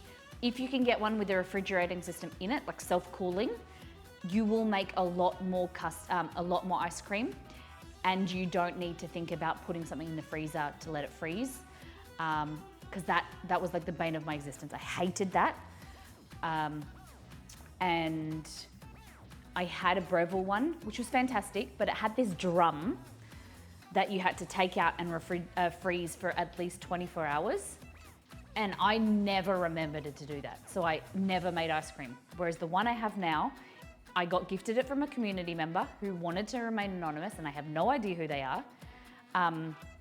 It is larger, it is more expensive, but it is phenomenal. Because it means that I can make a base, or I can blend up some fruit, mix it with some egg whites, pop it in this machine, and it makes ice cream like that. Like 30 to 45 minutes, we've got ice cream. Banging. Really, really cool. So the KitchenAid ones are the same type of system. If that's in your budget, they do make good ice cream, but you can only make like one batch at a time, because you make the ice cream, then that drum needs to be washed out and then frozen again. Whereas my ice cream machine, I can make a batch of ice cream, clean it out, and then make another batch, because it freezes itself. My coffee machine is a grind and brew Cuisinart. Easy to clean. Yeah, I'll show you it in 2 seconds. Oh my God, and cacao powder is expensive now. I think cacao's always been a bit more expensive. Cocoa powder is going up there too, yeah, with vanilla. Second most expensive spice, right? Behind saffron. Okay, into here we're adding, no! I was supposed to add more pistachios. Oh, I'm not going to. I'm gonna add, no. I'm gonna add one, okay, benefits of me keeping it gluten-free. Does anyone care if I added, like, would you rather the recipe be gluten-free? Or do you want me to add a tablespoon of plain flour? We'll keep it gluten-free. We need more gluten-free recipes on the website, don't we? pile in the gluten. There's way too many gluten recipes on our website, so we might as well give someone who's gluten-free some options, hey? Sorry, Dex. I did appreciate your involvement though. Last but not least, 170, let's go 160 powdered sugar.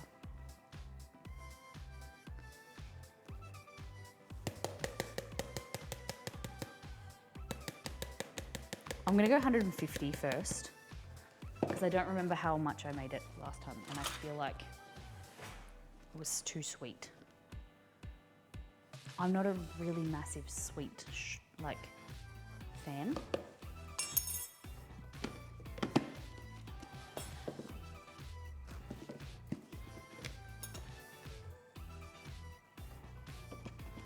Okay, it's 150.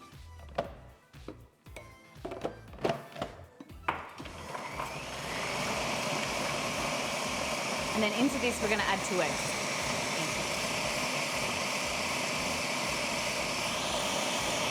Turkish bread's looking good.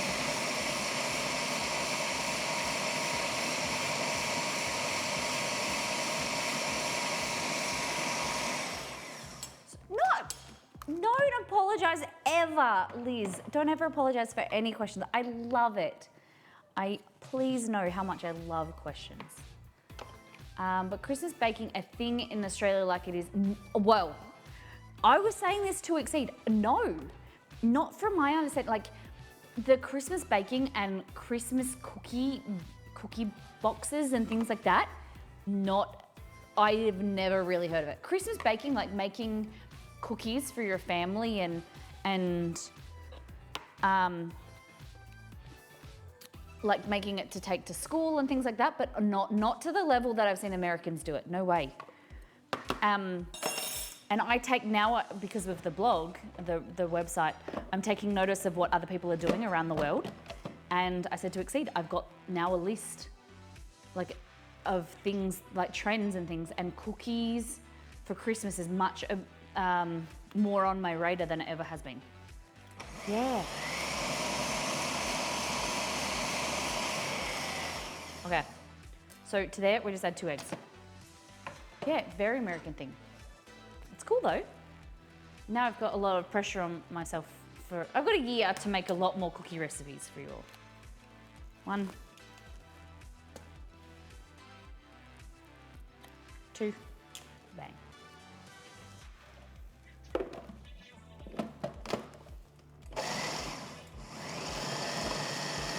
Basically, you just process it. It all starts to come together as a dough. Yep, that's it. I forgot to add some salt.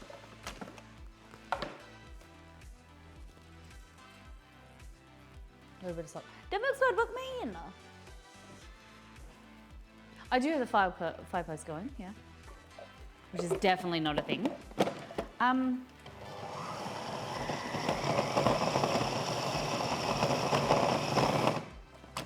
Alrighty. So, take that out.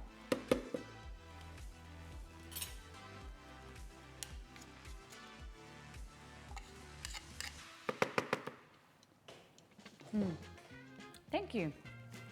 Thank you. All right, I'm just tasting it, see if it needs any more sugar. No, I think it's good. Okay. So what it turns out like? It's like a paste. Like that. It tastes amazing.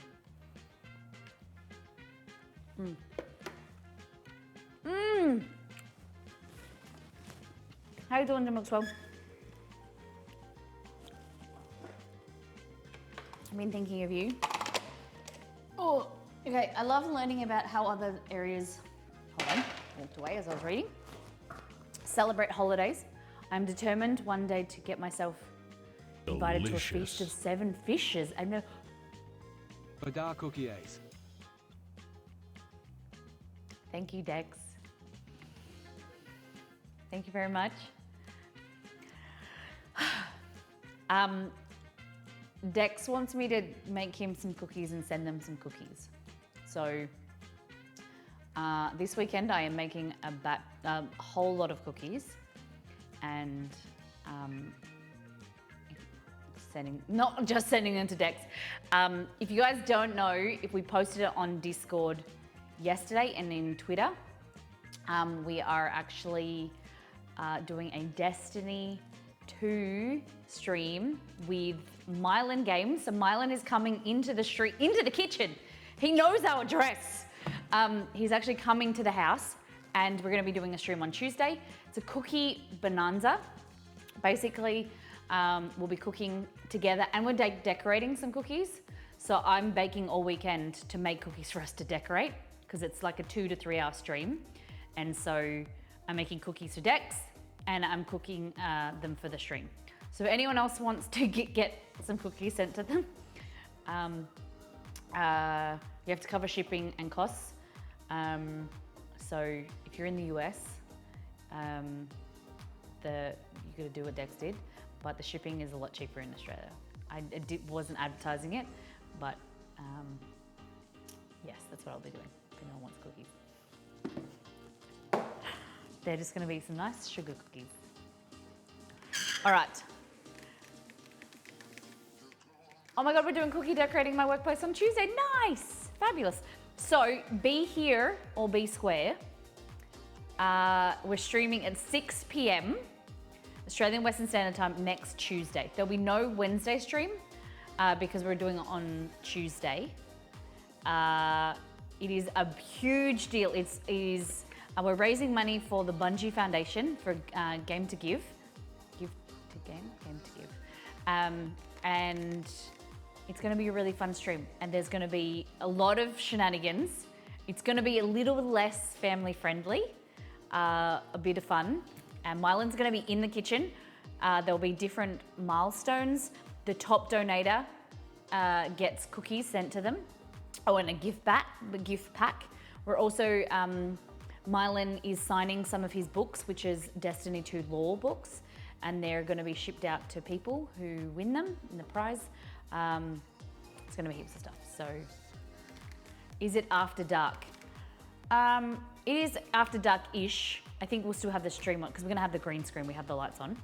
But yeah, next week, next Tuesday.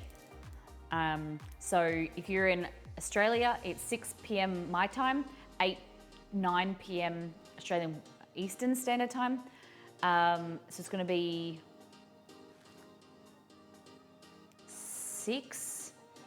7 p.m. What is the time for you now, Cad? Tuesday, not Wednesday, Tuesday. You're not ahead of us, Roselli. 6 p.m. Tuesday for us, 6 a.m. or 5, sorry, yeah. Tuesday morning if you're in North America. I'll set a reminder. So 7 a.m. Tuesday morning. Tuesday. Thought I heard. No, it's all good. It's all good. Thank you for translating the time for everyone. 7 a.m. Tuesday. Be there. Wait, what? Is it 5? I'm ahead here. Okay. It's 7 p.m. Australian Western Standard Time. Okay. 5 a.m. Eastern. Okay. Everyone just work out the time for you. It's 6 p.m. here.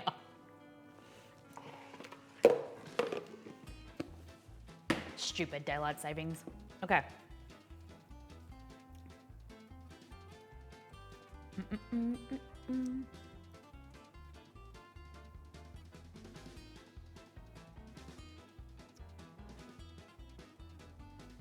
So, what we're gonna do, I'm so confused. 6 p.m. on your Tuesday is out. No, is your Tuesday morning. Your Tuesday morning. Yeah. I know time zones suck. Everyone should just live over here. So we can feed you Turkish bread. Look at that. You could bake it longer, but I'm hungry. Look at that Turkish bread. Amazing. Doesn't it look phenomenal? So, the full recipe, the recipe that I'll release to you, makes 2 of these. Two. So this can be eaten on its own. It's delicious. It can be dipped in like dukkha, infused oils, dips, whatever. It's so good. Yeah. So it was Beware My Brain, redeemed it. So while that cools, I'm going to teach you about the cookies. So the cookies, you all have, huh?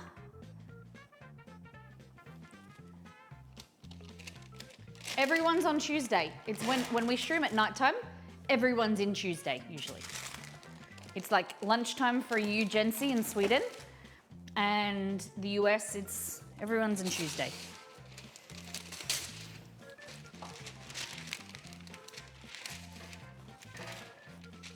Okay. We're gonna need a scooper. Scooper. This guy. Okay. No. It wouldn't be 2:56 Wednesday. You aren't ahead of us.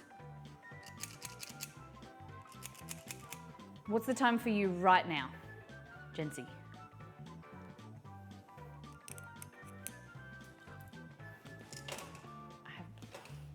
Another nail fell off.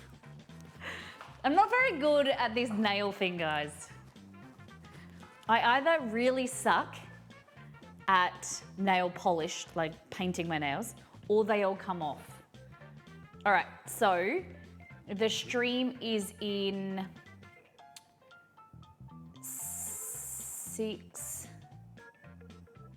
8 hours from now. So 8, 9, 10, 11. It's 11. It will be 11 a.m. for you, Jency. 11 a.m. Okay. We're gonna need more powdered sugar. Cad! No! Max Kemp, what do you want? Cad's just being too kind.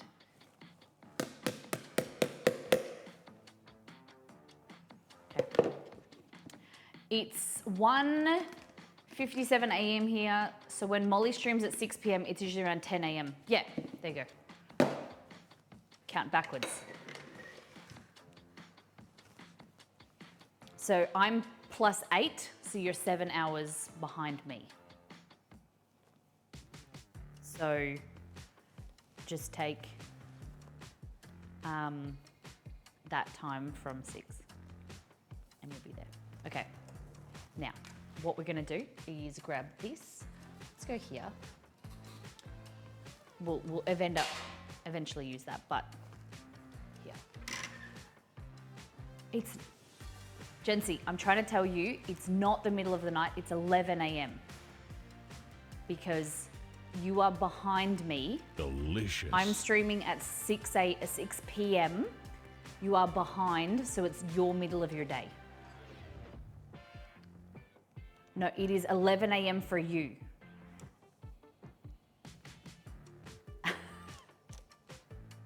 Liz, thank you for gifting tonight's game and Dex. You guys get a bauble on a tree. On a little tree. And you're helping towards our goal. I'm talking really high. Okay. So we're streaming at 6 p.m. in the afternoon. And that means we're like, the sun is going down. So there's heaps of hours. Okay, no, we're talking about the stream. We're talking about the stream on Tuesday. I think that's where the confusion comes from. We're talking about the stream that we will be doing next week. Sorry, I know now I see where we're confused. All right. This is a cookie scoop. I'm gonna pop that aside because we've got people to celebrate. Excuse me. Yeah, we will be streaming at our nighttime because at the moment it's 10 a.m. But we'll be streaming in 8 hours time. Yeah, everyone was like, what the? I know it's confusing. Yeah. Liz, thank you for gifting to the wonderful Dex and Nights Camp. So,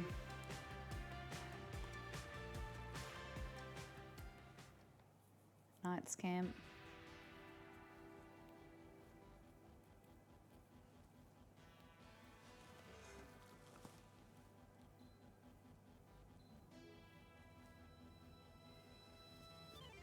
That work? Liz to Nights Camp.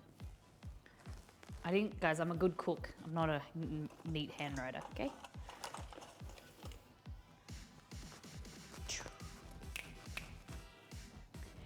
Gingerbread men.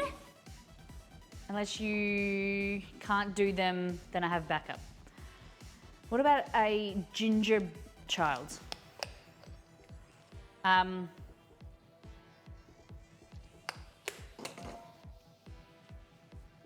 If you really want gingerbread men, I can make them.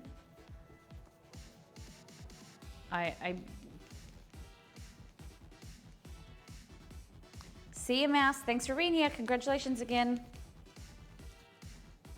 All right, so this is a dull grey bauble for the dull grey lover in chat, which is Dexopolis. What about gingerbread women? Maybe. All right, Liz, thank you for gifting to Dex. And Dex, you also get a bauble, I suppose, for the donation. For your bauble. You also get cookies, but Liz, thank you for gifting to Dex. Dull grey, best grey. All right, and then, what does that say? Butter. That's from last year. Butter.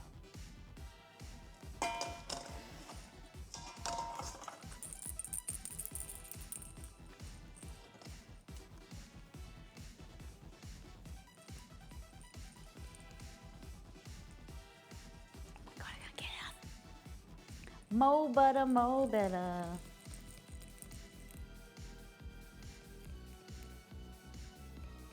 Oh my God, there we go.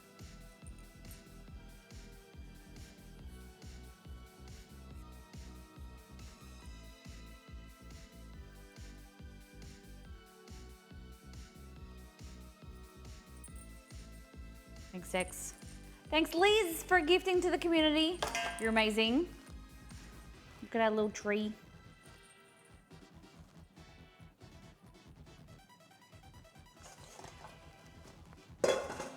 All the gingerbreads in just depends if you have the cookie cutter shapes for them. If not, I can change it. I have gingerbread women. I have gingerbread men. 2 gingerbread men. Yeah, I have cookie cutters. I do. Sorted. Okay, next, what we're doing is these. Let it cook because then nothing will get done. I need to stop you guys distracting me. So basically I'm using this cookie cutter like this, a cookie scoop, and you want to kind of get it like that, roll it around if you want, but then you want to pop it into the powdered sugar. Oh, no way. I could never hand cut.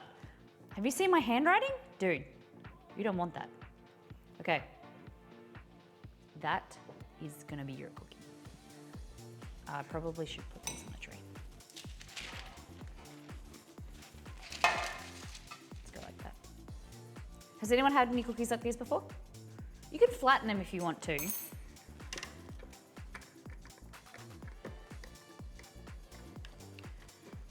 Scoop, pop them directly in there if you want. Never had pistachios either. They are so good. But I get that sometimes pistachios don't have a lot of lovers. It's quite an intense flavor.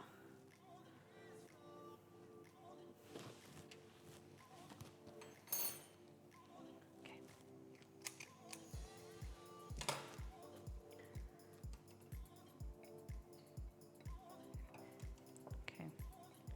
So you want to make sure that there's quite a bit of powdered sugar. Ooh, roast pork. Nice. That. Depending on what size you want to go for is going to affect your yield. Making me hungry for homemade peanut butter cookies. You could do a very similar thing instead of pistachios with peanuts if you wanted.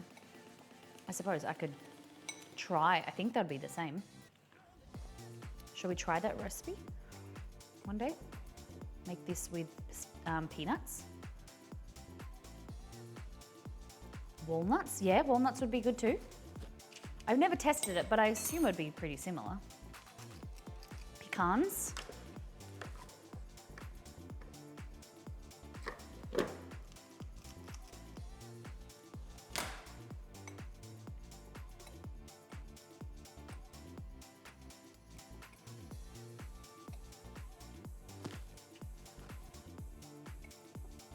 And they don't really spread very much.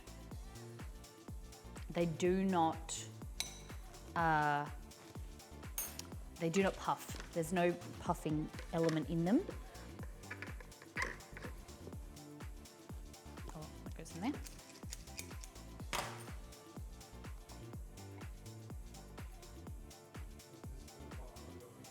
Okay, the food by 9 is ready for you, Exceed. Guys, we're gonna feed Exceed, and that is your cookies. You can definitely eat them raw if you wanted to. They've got egg in them, but you can eat them raw if the eggs are fresh, but they're better baked. I'm gonna do the rest of these later, because let's get down to business. What do you think of my Turkish bread, Exceed? Looks great. Squish it with the bottom of the drink. Oh! Beware, are you happy with the Turkish bread?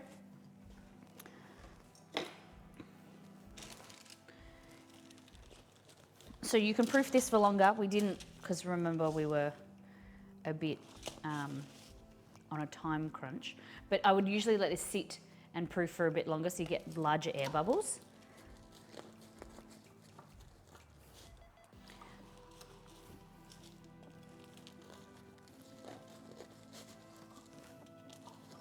But then you get like the focaccia that has nice big air bubbles. Looks pretty good. Oh.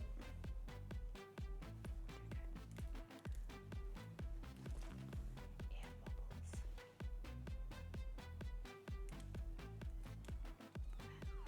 bubbles. Soft. Mmm. Mmm. And then, what you do, really quick, I thought I had dukkha here. I thought I'd made a dukkha. 1 minute.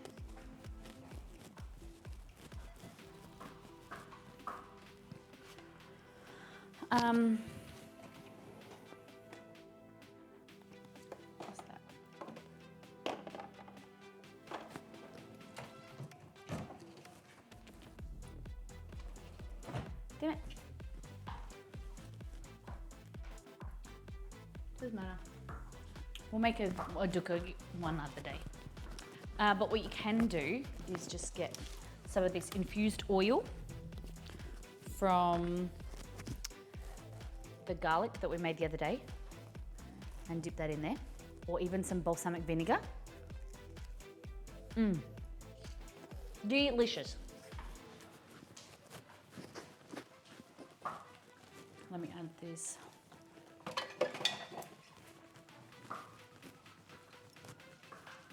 You've got mail.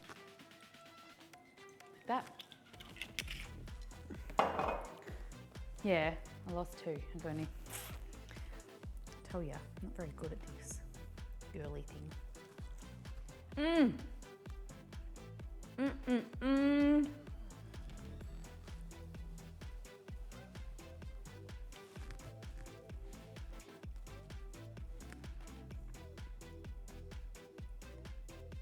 Might actually make it more hydration. I think I might add a little bit more water to the recipe.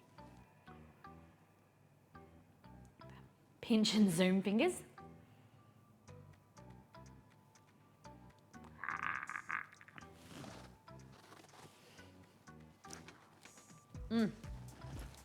So good. Ready for Exceed.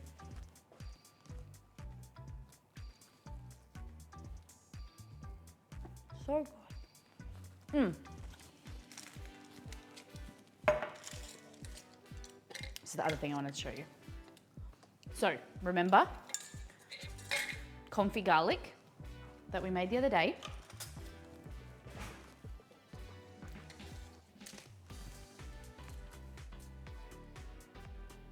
Do you guys remember this? We only did it 2 days ago. This is confit garlic. So what you want to do is get a little clove like this. Kind of take off all of the oil. Grab your bread. Push that out of the way.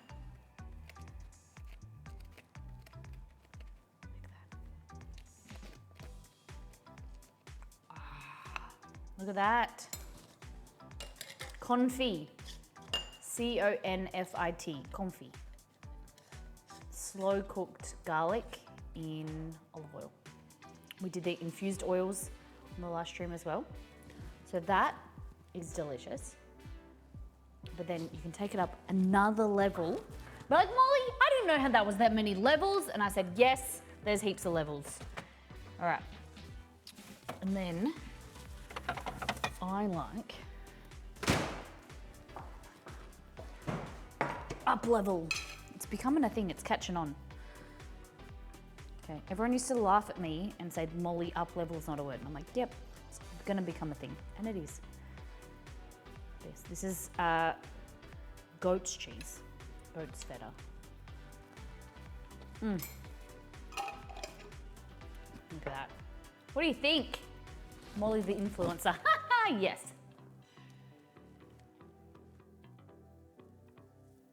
Oh my God, it's so good.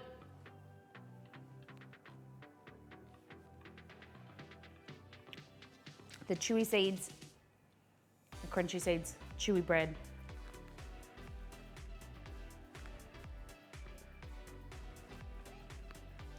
Guys, it's amazing.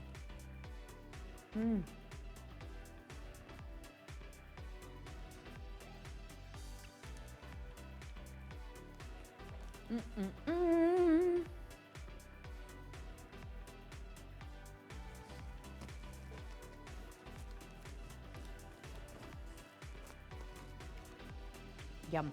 All right. I'll take these little bits. Next seed can have the rest. How easy is it though?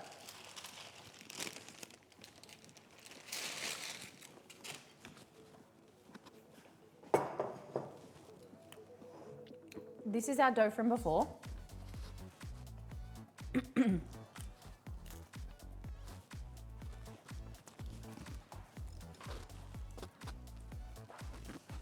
Just pick this up, mix it. Make sure there's no dry bits. And then pop it in the fridge for like 24 hours.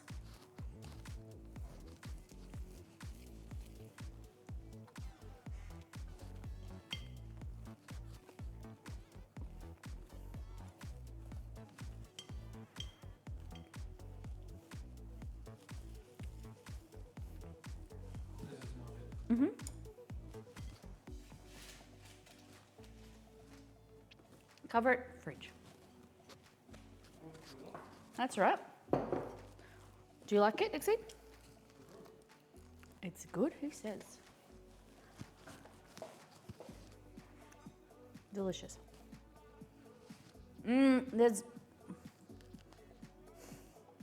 Nigella seeds in my powdered sugar. All right, my last little bit. So the recipe for this will be up. I need to take photos, but hopefully on the weekend. I gotta see. I gotta see with my upload schedule. Because I've got a recipe coming out tomorrow. Hoping I can get it out on the weekend.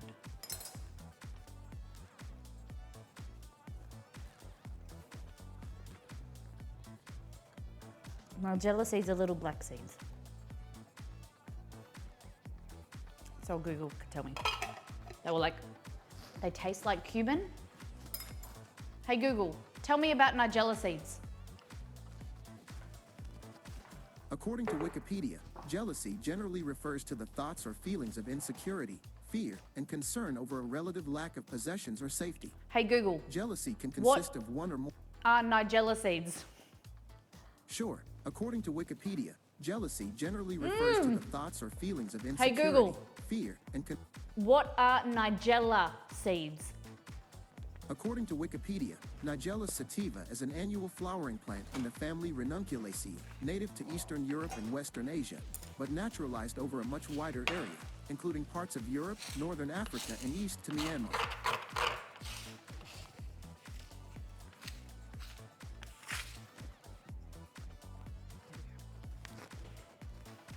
Forget about it.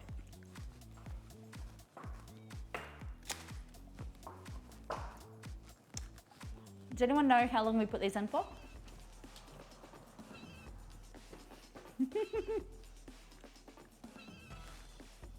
He's crazy, isn't he?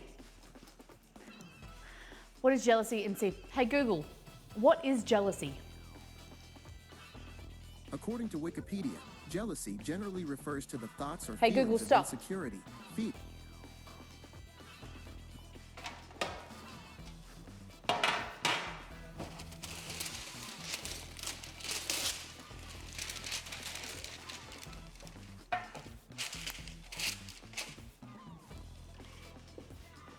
Okay, we're gonna do what Dex suggested. We're gonna squish these. Or maybe even do thump them. I don't know. We're about 17. Cool. Means they're ready to come out. So the longer you bake them, the crunchier and crumblier they'll be.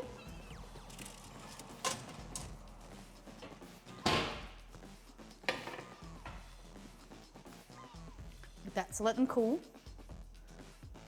Yes, that looks so good. We'll put a timer on for the next one. Okay, so we go here. We get our scoop. God damn.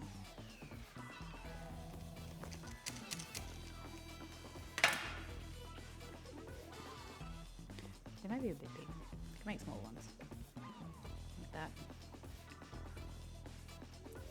What is the time limit for them? Well, anywhere between 15 if you want a soft cookie, or 16 minutes to like 24 minutes.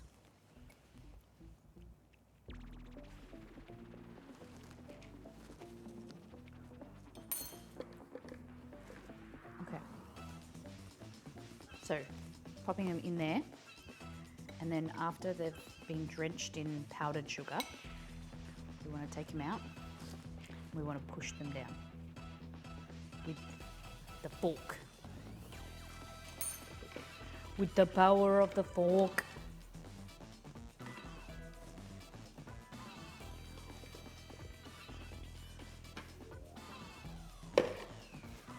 So the reason I said I don't really like them too sweet is because they're covered in sugar.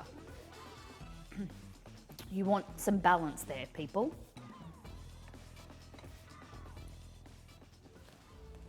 They're nutty. Pistachios have this like nice floral flavor. So they're really spectacular, but I don't like them being oversweet. Unrelated question, recommended way to refrigerate leftover fried chicken for the next day? Airtight container or wrap it in cling wrap?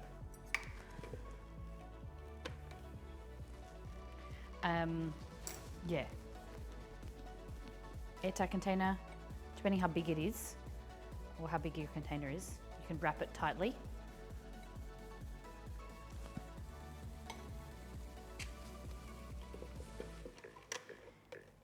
Can you coat the cookies in anything?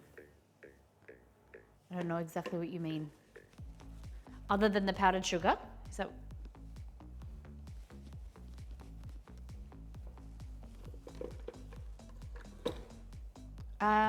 You could do chopped nuts, like chopped pistachios if you wanted to. I can show you what they'll look like if you did nothing. You can do some one covered in nothing. You could do sprinkles.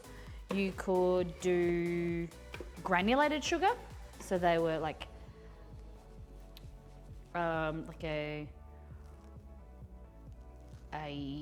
thicker sugar, of like a, what's the word? Like a more coarse sugar. And Potsla, welcome in. All right, we have been streaming for 2 hours and 21 minutes. We have already made and baked Turkish bread. We've made pistachio cookies. We've done last time on all things food. We've had some amazing raids. We've had some subs, gifted subs.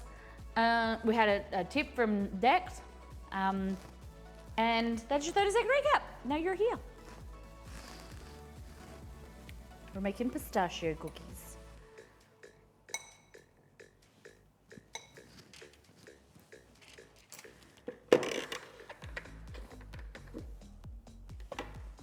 Busy, busy, busy. You wouldn't really do cocoa powder because unless you like the flavor of cocoa powder with pistachio. I think that the flavor isn't necessary.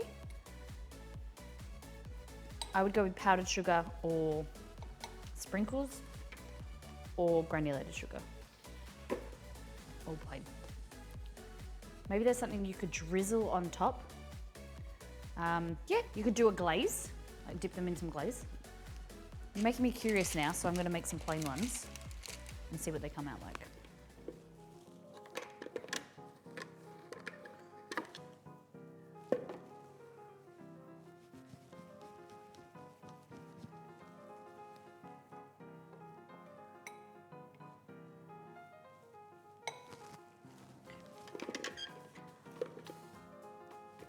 The dough is really sticky, so you kind of want to handle it as minimal as possible. Like I scrape it out. I touch it with like my hand like that, and then I roll it as quick as possible into there. Like you don't want to be handling it like that very much, because it's sticky.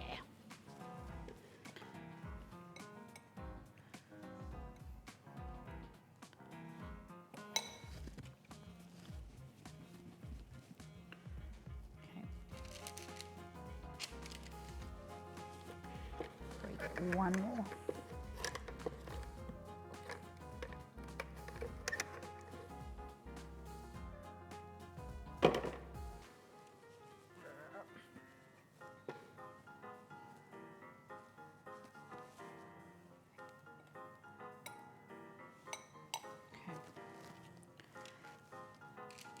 And then get the fork, the tins of the fork, called, and just push down like that.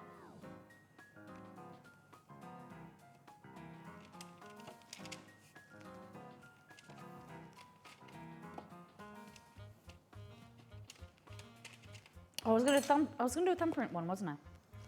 Too bad. This one can be a thumbprint. Oh god, my thumb is stuck. Oh god. Right. Maybe not the best for a thumbprint.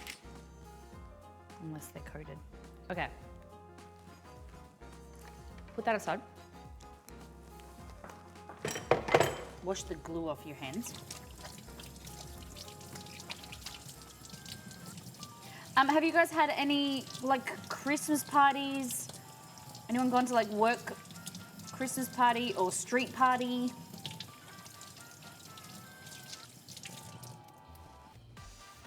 Okay.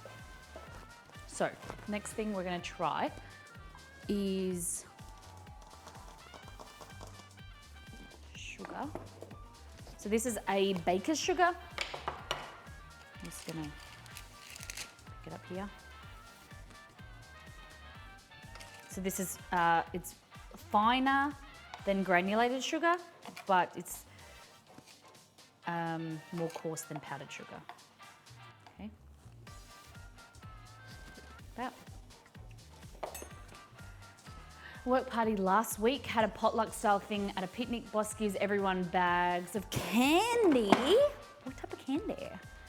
The only pistachio thing I've ever had is pistachio ice cream a few years ago and loved it. I need to eat more pistachio things. The nuts themselves seem a little weird to eat though. Yeah, they are nice, but these are a great recipe I think you'll like. Right, let's get sprinkles. I don't have a lot of experience with baking sprinkles. I always put sprinkles on after the recipe is like done. Does that make sense? So I don't know what's gonna work and not work here with sprinkles.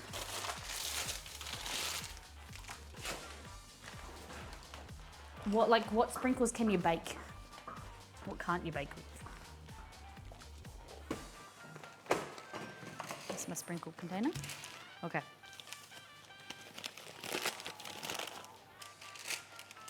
I'm gonna grab this one. Just gonna go in there.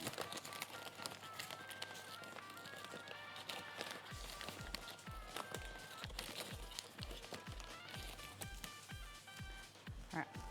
So the difference.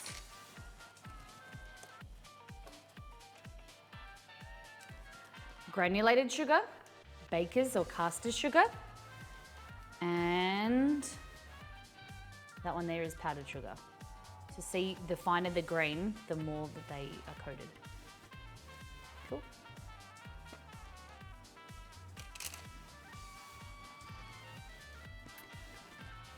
Not a sprinkle baking person. So I'm thinking, I don't know if I have any green sprinkle. Oh, here. This is sugar. Maybe we'll try. Oh, that's cool.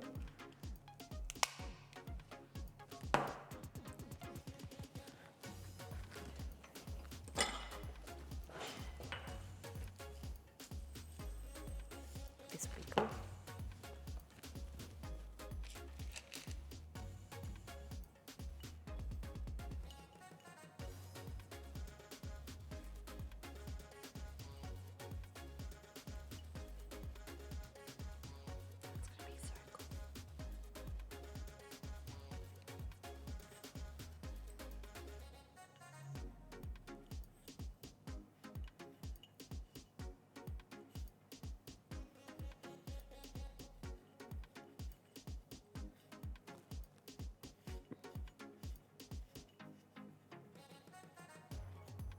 There we go.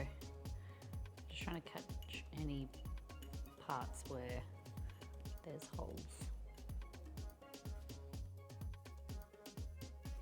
It's a bit more work.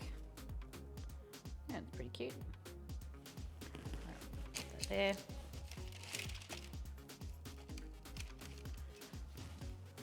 Be a bit of fun. That's out of focus. All right, they're gonna go. Hey Google, set timer for 18 minutes. Okay. And these are, hey Google, set timer for 18 minutes. 18 minutes, starting now. All right, so we're gonna have a look at these guys. See if we need to bake them for longer.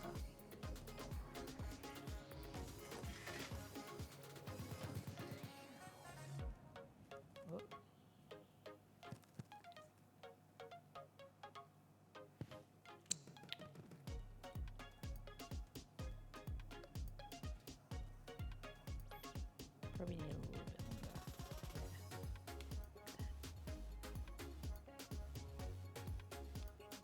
Yeah, need a little bit longer. You can keep, like, they're perfectly fine to eat like this, but I like them a little bit crunchier. They're slightly chewy. It's so good. I'll just, don't inhale their sugar.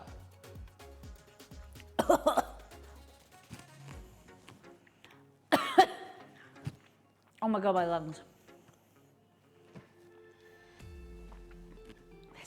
They're nutty. They're like crunchy on the outside, a bit chewy. Put that.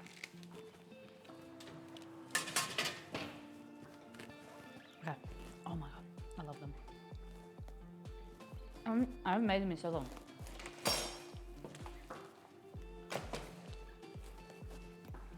Okay. Clean.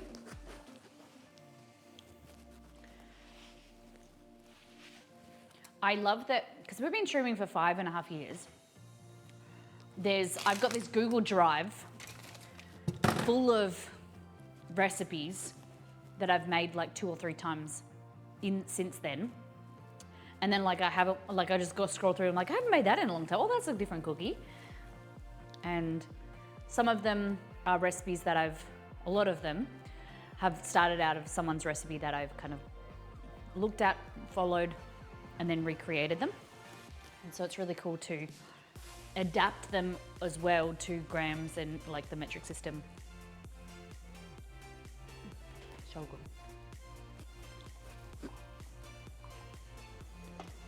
Do you think that, how many cookies do you want to make? Because like 2, 4, 6, 8, 10, 12, 14, 16, 18, 20, 22 to 24 like cookies. Is that like too many? It's an easy recipe you can halve too. Okay. Ice cream machine.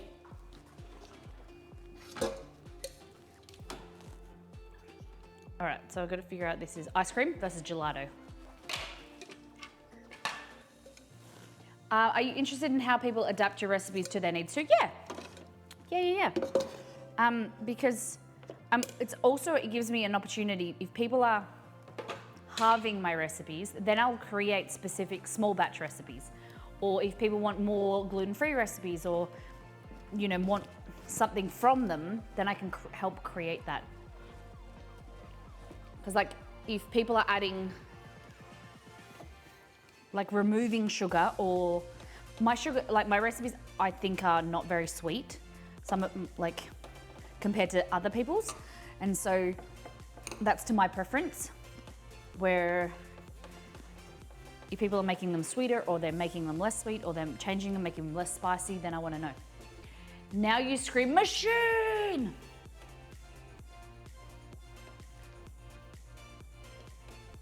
Machine!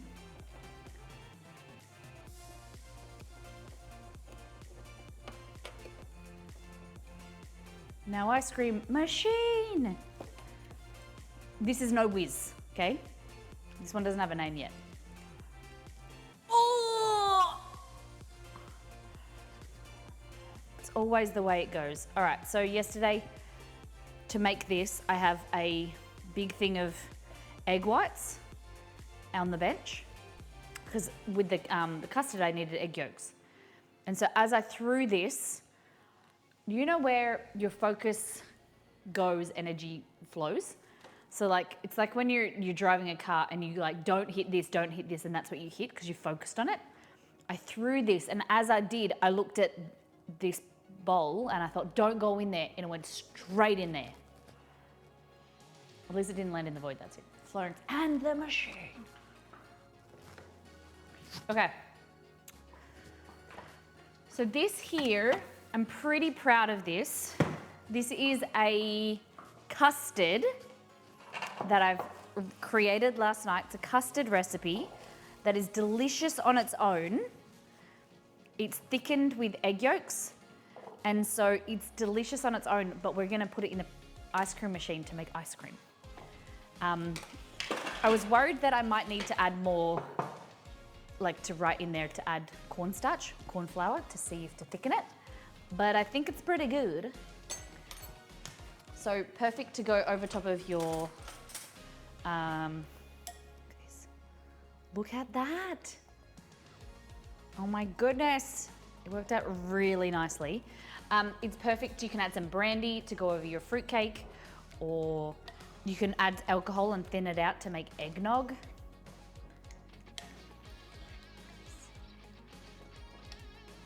So custard, ice cream, good quality ice cream, the base of it is actually custard. frozen custard is better quality. And can you see all the vanilla bean seeds in there?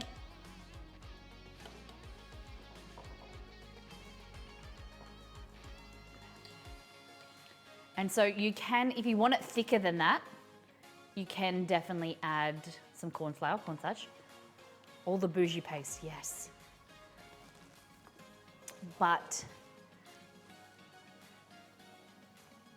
it is sensational. It is so good. And because in here you have cream, 600 mils of cream, let me remember, 600 mils of cream, 100 grams of sugar, 7 egg yolks, 230 mils of milk, and vanilla bean paste. It's super easy. And if you don't have a ice cream maker, you can literally freeze this in a small container and then blend it, or like freeze it and it will still be pretty okay. So fucking good. We used to have frozen custard stand here when I was a kid, Sally. It's now a car wash. But like, this was made by accident because I was just like trying to make up a recipe for the ice cream machine, and I didn't realize how good this would be for custard and also eggnog. Do you serve eggnog warm or cold? I can't stop reading it now. Because of the fat content in there from the yolks, from the cream, the full cream milk, there's less opportunity to make ice crystals. So it'll give you a creamier consistency. And I'm gonna see if you can, I'll probably do another test in a few weeks or so. If you can make ice cream without an ice cream machine.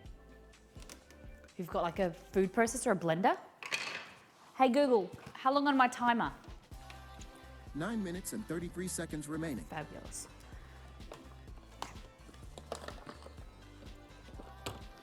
Okay, so this machine has a refrigeration system in it that it self-cools. So it means I can make a batch of ice cream and then remove the pail. I'd love to be able to get another pail. I don't know if they sell them. Because then I could like quickly make the ice cream without having to, sorry, now I have hiccups, wash it out, and it just takes a lot of time. So yeah, basically you put it in here, it churns itself, it's got a timer. So usually it takes about, when the mixture is cold, like this, it comes straight out of the fridge, it'll start to set in like 30 to 45 minutes, it'll be ready. If your mixture is warm, then it takes about an hour and a half. Having one of these machines must be dangerous. How come? I don't think, not at all.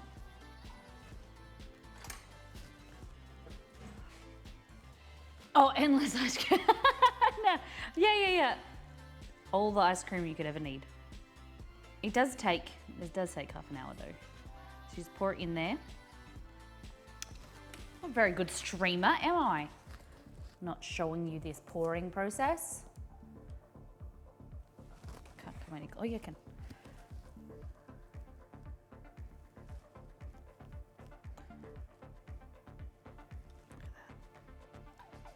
Eggnog ice cream. Yeah, I haven't, like this, so I created this recipe last night, and I have never, to be honest, I've never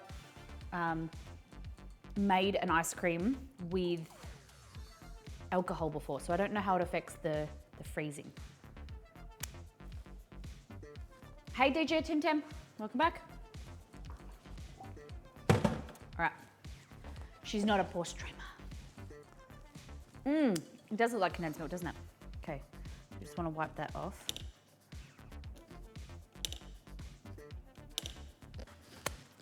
This goes like this. Hold on, I will do this one. There we go. Like that, and then we go turn it on, power, Then we go timer for 60 minutes, start. And that, ladies and gentlemen, is how we make ice cream. I could just set and forget the stream and you guys could just watch that.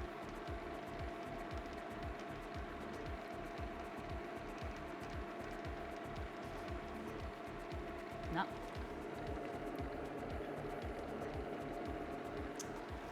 Focus.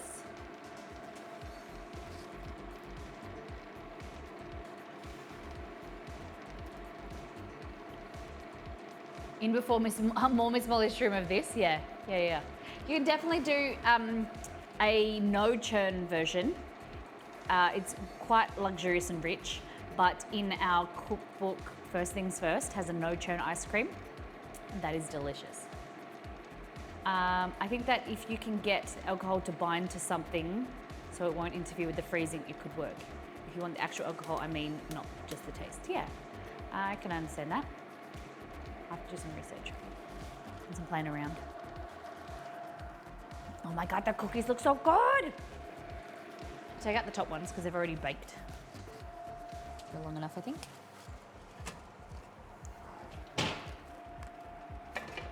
Look at them.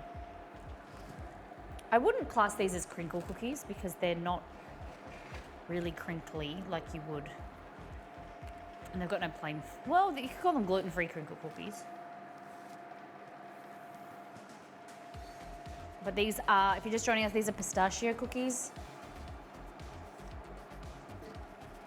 You had 5 minutes left. The other ones, these are already baked. The other ones in the oven have longer to go. They're looking pretty good. The ones without frosting or like sugar look a bit boring. I would say that. Okay, so today's menu we had, bulgogi beef. So we've done pistachio ice cream. Sorry, we've done ice cream, pistachio cookies, and Turkish bread. All we got left to do is bulgogi beef balls. Cool. So, how many of you guys like Korean food? How many of you never had Korean food?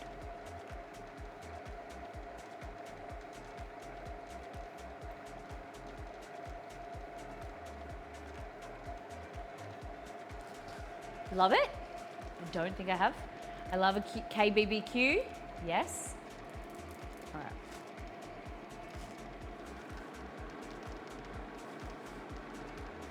Just checking. Pop this here.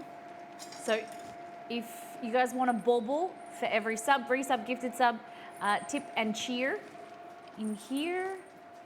Tip and cheer over the equivalent of $5 of the same sub. So this will need to be unplugged and put over there. Okay, it's okay. How do I close it? I'm sure I've had like all you can eat sushi Korean. Ooh, that sounds good. Love birds, welcome in. Okay. I just want to put this out of the way. I have to turn it on again. No problem. Just so that you guys can watch it and we can cook over here. So these are the cookies. And we'll let them cool, but they should be firmer inside. Like that. Yes. Yes.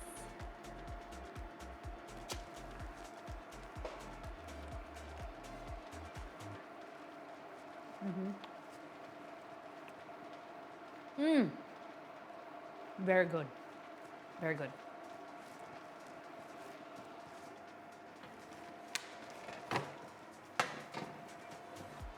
I definitely think like a 20-minute cooking time's better. They look great. So the things you will need are rice. So we're gonna go into the back and I'm gonna make some rice in the pressure cooker. All you'll need is to take some chicken stock with you, with us, and some type of vessel, okay? You'll understand when I get there. Country. Okay. So here I have my pressure cooker, and I'm gonna teach you how to make rice baby. It is the simplest, most used recipe in my house, but it's so simple you don't really need a recipe. You just need a pressure cooker or a slow cooker, but the pressure cooker obviously is faster.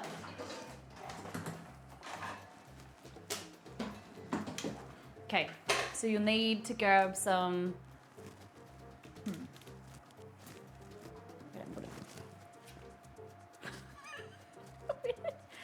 you'll need some rice, if you can find it.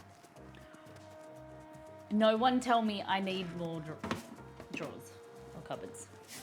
Okay, I don't have any chat here, I just realized.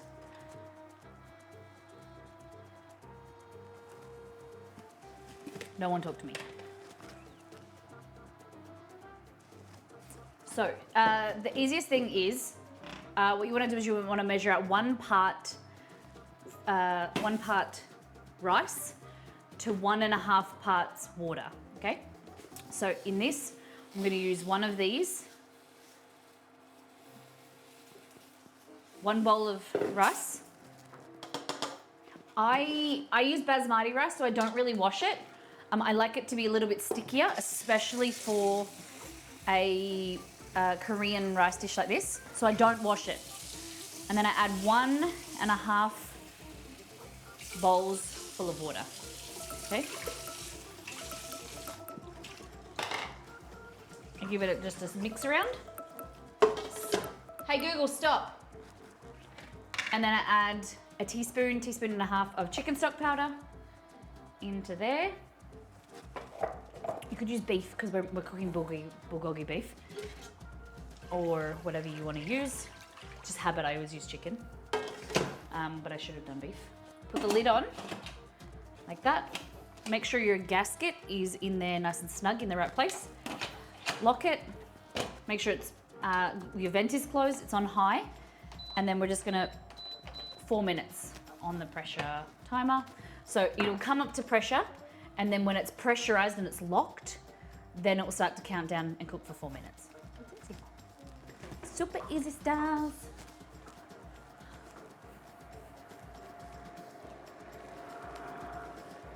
Molly, how are you? Bakery, welcome in. I don't know why I'm so scared to have one of those cookers.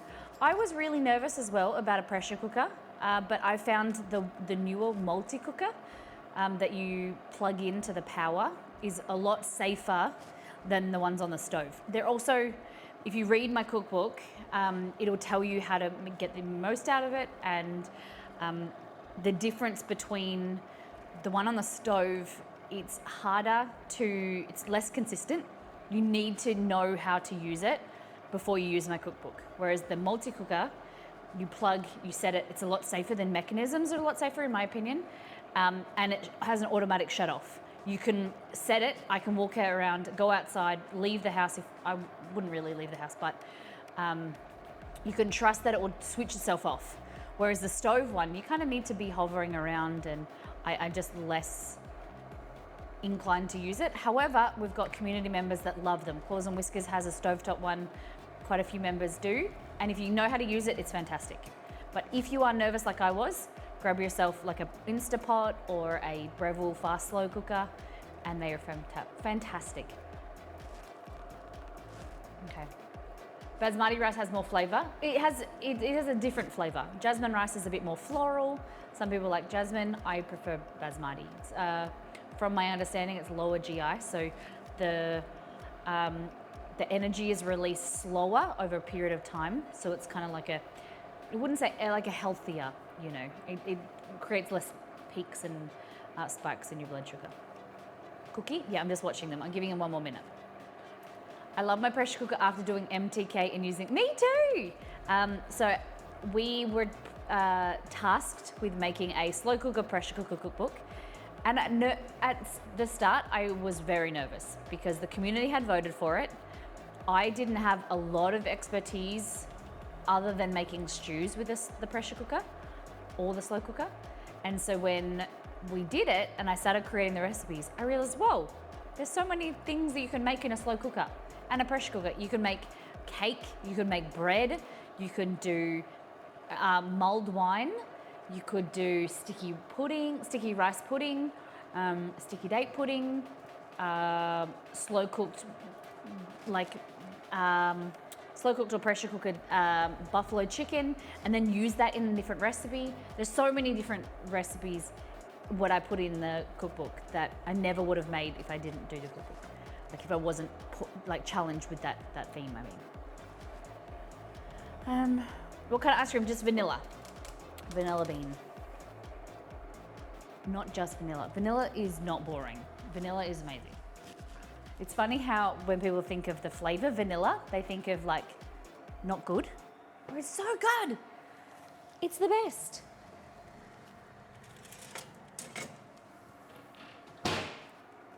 All right, this is the difference. Slight more brown. So yeah, they look still pretty cool. I'll give you a close up. This camera's not the best. It doesn't really have a great close up. But that is plain. That's the plain pistachio cookie with no topping. This one here is with baker's sugar. And that's with granulated sugar. I still think they look really great. So you can do whatever you like, or sprinkles. Is that? That's sprinkles.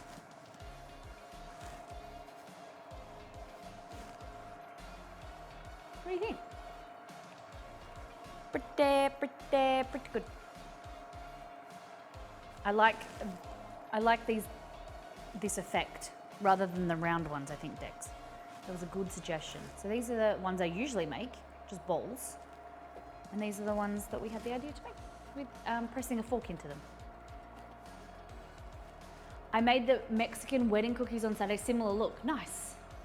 So these are gluten-free, dairy-free, but full of flavor. Yeah. They're gonna be good. They are looking pretty fucking good. Yes. And you know what they go well with? Milk. We'll grab some, when they cool down, we'll get some milk. And wait. Or dip them in some ice cream. Ice cream. Rice is cooking, so we're gonna do the bulgogi beef. You guys get a wonderful close-up of my fingers.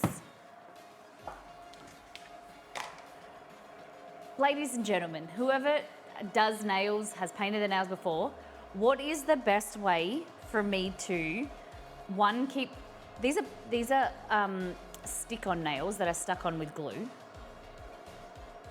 Because I think they're pretty cool. I shaped them and did them myself. But how do you make nail polish dry without like scuffing it up? I don't know what I'm doing wrong if I just do a coat and let them sit there and dry, or I'm impatient, but I don't know how you do it. I want to be better. I need to be better. Or UV dryer or a hair dryer. That's a pretty good idea. I did try it. There was someone I googled and they said to put it in cold iced water. Didn't really work. Use a quick dry top coat like sashvite. Okay. There's like a protective thing that you can put on top of the coat, I think. Okay, but then I said to Exceed, maybe I was doing it wrong where you have to let each layer dry. Maybe I was putting on the layers too thick and then they weren't drying. In my vast experience, use multiple thinner coats. Okay. Do you need sunscreen on the nails? Yeah, that's what I was always worried about, like my fingers getting sunburnt or getting like skin cancers on my fingers by putting them in the UV things.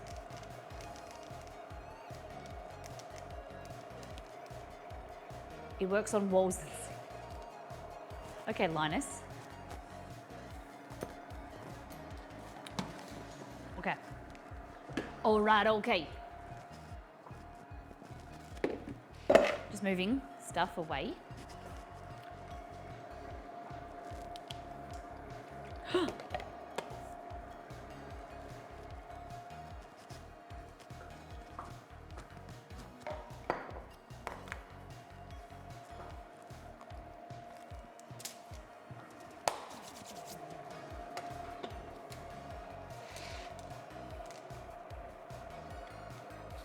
good.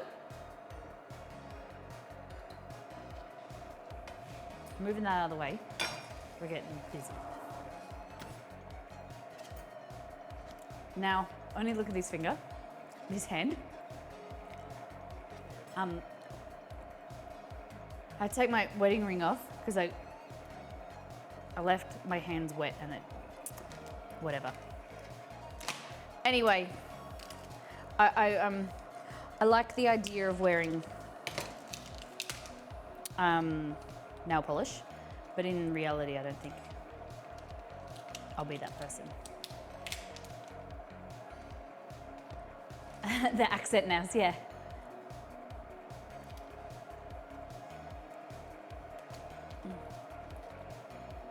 I can't do anything.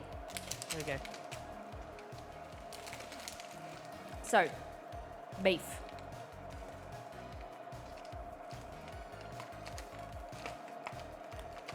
Can you chuck this in the freezer or fridge?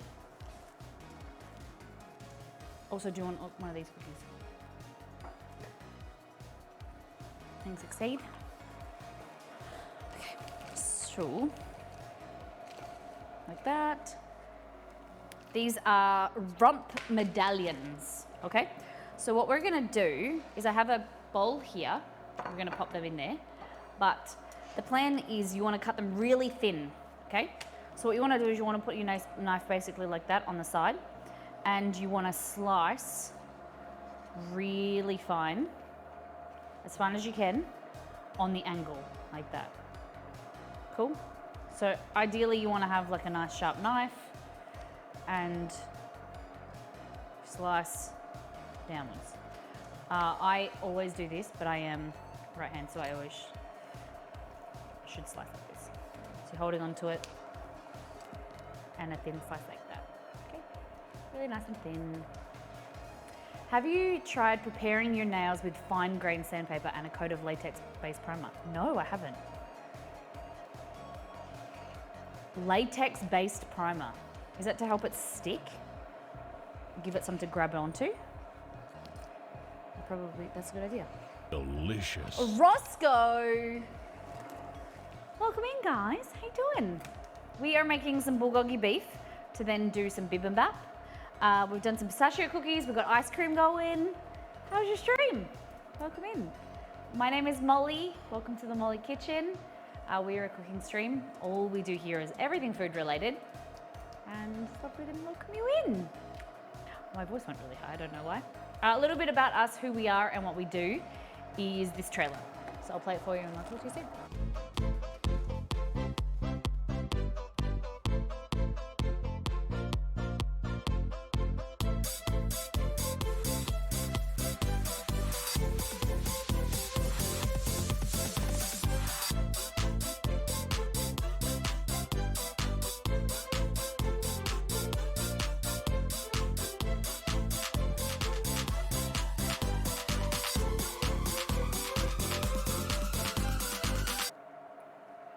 Welcome in.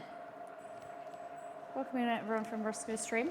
All right, so just gonna, I didn't get my other pedal out, so I can't, damn it.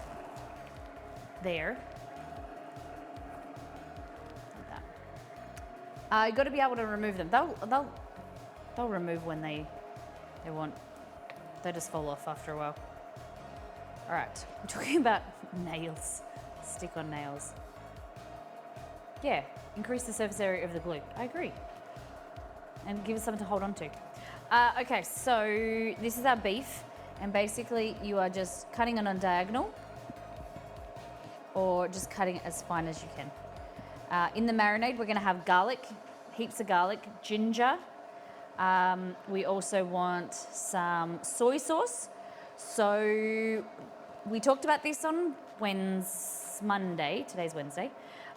About soy sauce, and I'm going to test you because I'm going to be that teacher that everyone hates.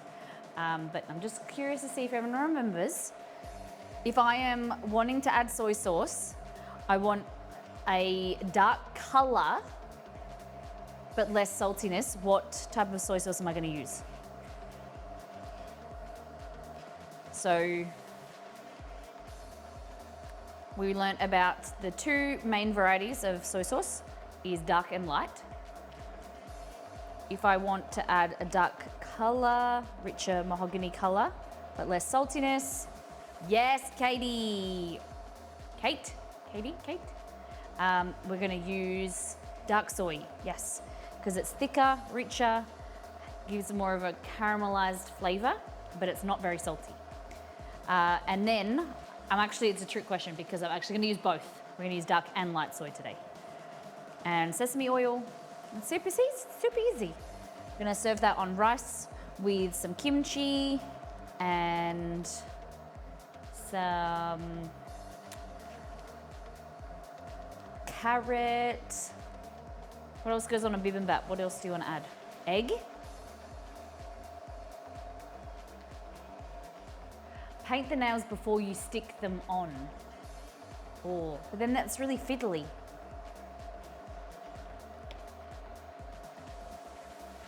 I wouldn't be able to, I can barely hold them to pick them up to put them on my fingers, let alone to pick them up to paint them.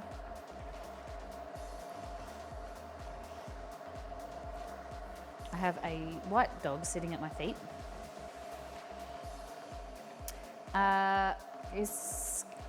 If at any time you want to put some hype in the chat or get excited, or we can feed Chester. We have a wild animal that sleeps under the kitchen bench. We do alligator shows like Steve Irwin.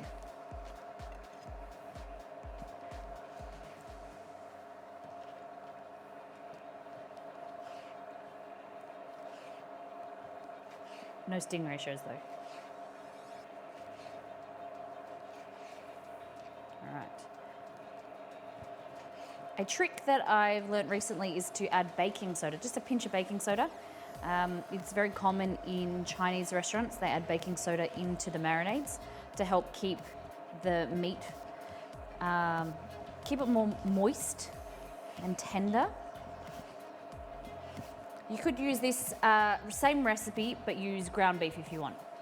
We do that quite often in this house because I'm more likely to have ground beef than I am to have steak.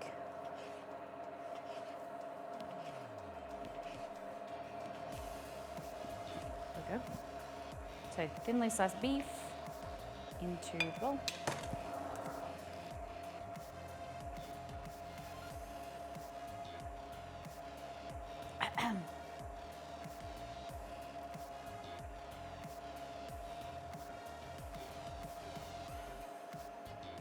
You have to come to it. It's not going to come to you. Stop looking at it and get it.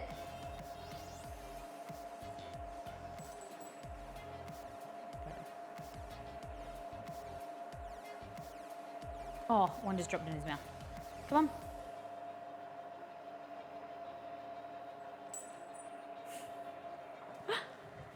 Ta-da!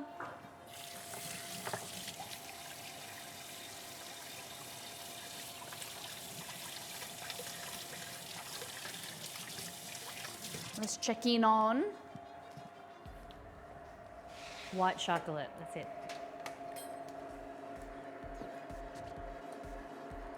In my next life, I want to come back as Oprah's dog or Miss Molly's. What is Oprah's dog like? Chess, you got some competition.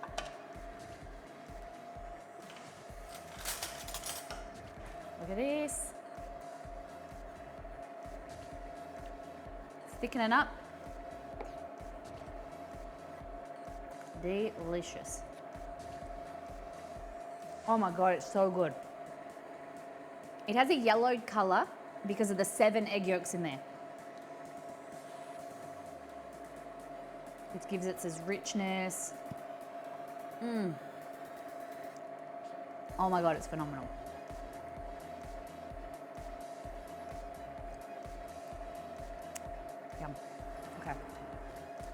Oh, I'll leave you looking at that while I just run off. I need the pressure cooker is finished. See, it takes longer for me to do the beef than it is the rice. So, dark soy, light soy, sesame oil is all you really need.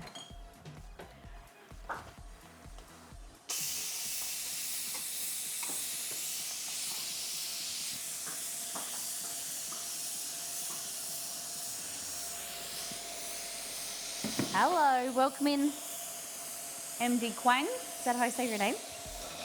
Lovely to have you here.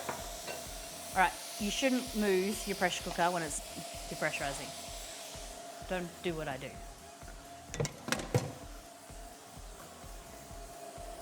Put that back the lid on. Oh, baking soda. Damn it. I knew I forgot something. And the sesame seeds should be still there. Okay, so baking soda. Hey Google, how does baking soda retain moisture in meat? Sorry, I don't have any information about that, but I found something related. Do you want to know, does baking soda hold moisture? Yes. On the website way.com, they say, if you don't have access to a dehumidifier, try using baking soda to remove excess moisture. Baking soda is a natural moisture absorber, and it Hey is Google, also stop. a cheap and accessible option. Stop. Hey Google, why is baking soda used in marinades? On Garlic, the ginger. website americastiskitchen.com, they say, briefly soaking meat in a solution of baking soda and water raises the pH on the meat's surface, making it more difficult for the proteins to bond excessively, which keeps the meat tender and moist when it's cooked. People also ask me, can you use baking soda in marinade? Want to hear the answer? No. Okay. All right. This is sesame seeds. About a tablespoon. Sesame oil, 1.5 teaspoons. Comes out very, very slowly. Dark soy, which is your thicker, richer, less salty soy. We're gonna add in 1.5 teaspoons. 2 teaspoons. 2. And then 1 teaspoon of your light soy, which is adding your saltiness, less soy flavor. Fabulous. 1/4 teaspoon of baking soda.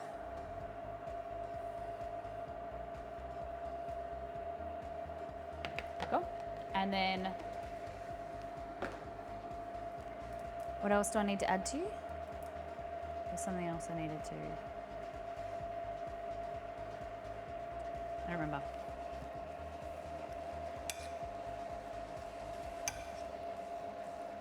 Oh, cornstarch to help you thicken the sauce.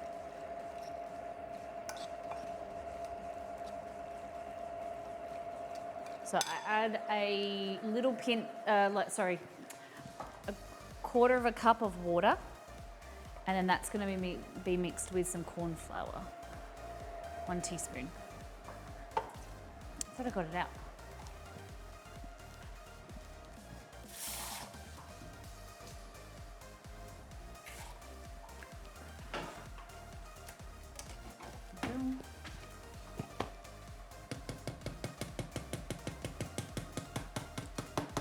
I did bring a spoon, so I'm just trying to tap out some corn flour. Okay, so the key here for me, my tip, is you want to make sure that there's no lumps in the corn flour. So a way to do that is add the corn flour cornstarch mixture to the marinade now before there's any heat applied, and then you can mix out any lumps like that. Okay.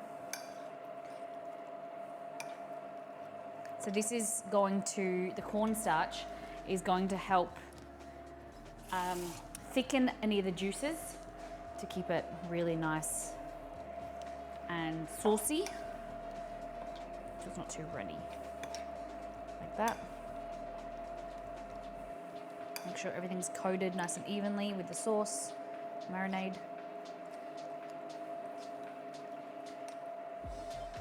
Fabulous.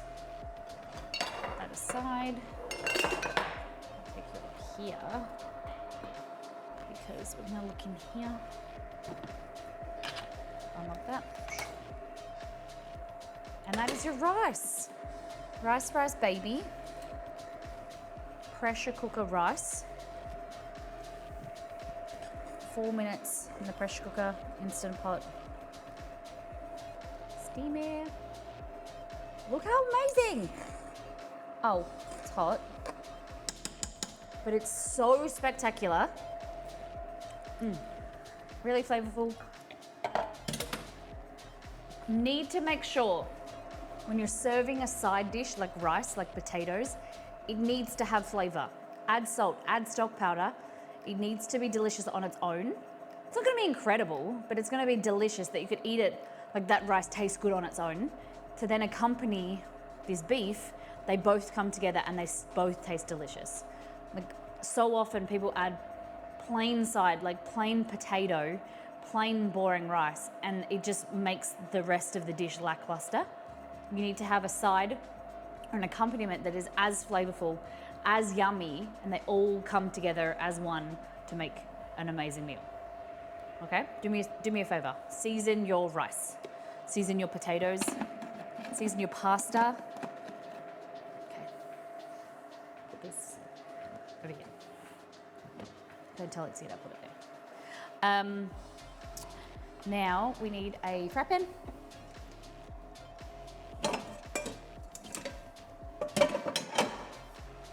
This.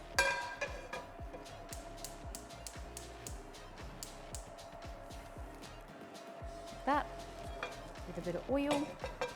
I don't have any oil, so I'm gonna add this comfy garlic oil. This is part of the infused oil set we did on stream on Monday, showing how to make comfy garlic. Heat that up.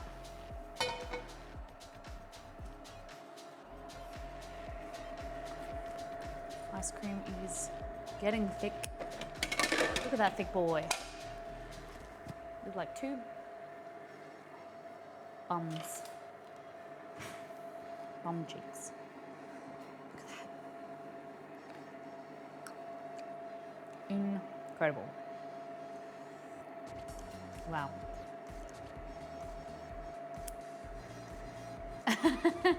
I still am upset over Sissy's husband not salting pasta water. The sadness all over the bad spaghetti, right?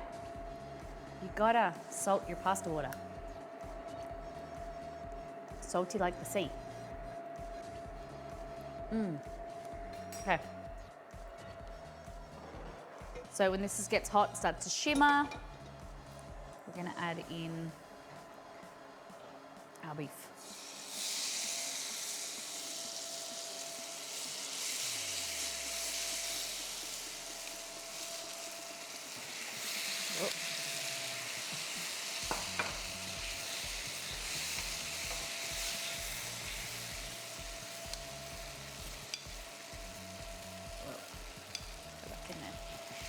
All right, this is really thin beef, so it's gonna cook relatively quickly. If you find that it's getting too thick, you can add some more, and you want it saucier, just add a little bit of extra water. While that's happening, I am just gonna grab a carrot, some spring onion or scallion, cucumber, see what I got here.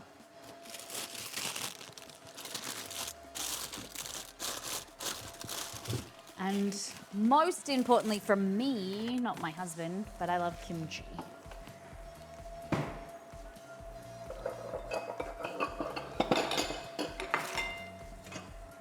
Who likes kimchi?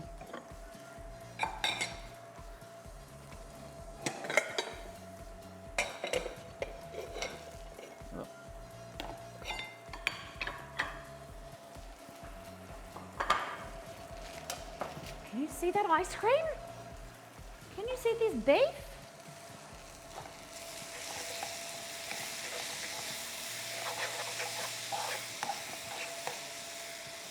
Damn, it smells amazing.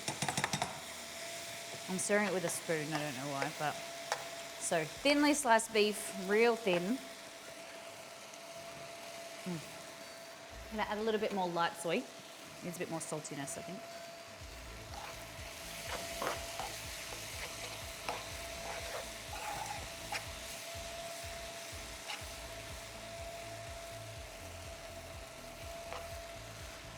A bit more.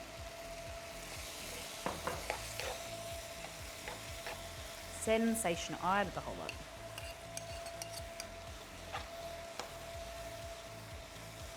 There we go.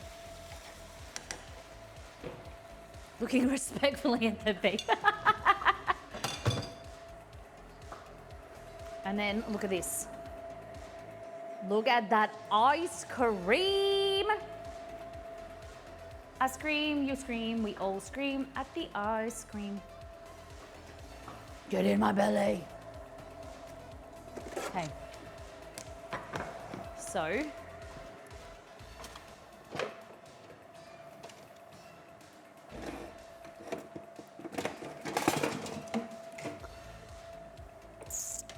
Part of me wants to just grate the carrot, but I know it looks better if it's not grated. Okay. That goes there. Carrot goes here. You make me want to buy all these appliances. I'm not, like, that's the thing is that, like, I don't use too many appliances, and the ones that I do, I really love. Like, you don't really find me using a sandwich press or a waffle maker that very often, but like an ice cream machine, I love. I don't like single-use appliances. The pressure cooker, multi-cooker is incredible, and you can make so much with it, and that's why I think it's amazing. This ice cream maker is amazing, but it only makes ice cream or gelato, but it takes up space. So like, I don't like using too many appliances, but you want something that you can get a lot of use out of. I've asked Mum and Dad for a pressure cooker. Yes, yes. That's amazing. I'm very, very excited to hear that. All right, so I just put a carrot in here because I want, like, I am very, very lucky because my family know that I love cooking, and I've been gifted from the community as well, different appliances. But I always want to make sure you know that you don't need an appliance to make amazing food.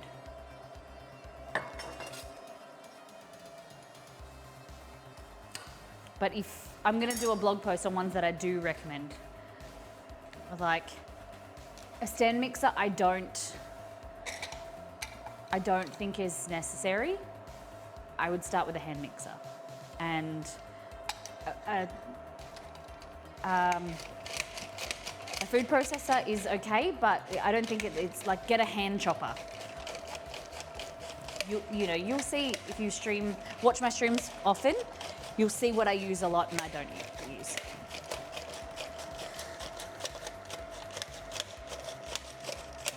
There we go. Carrot.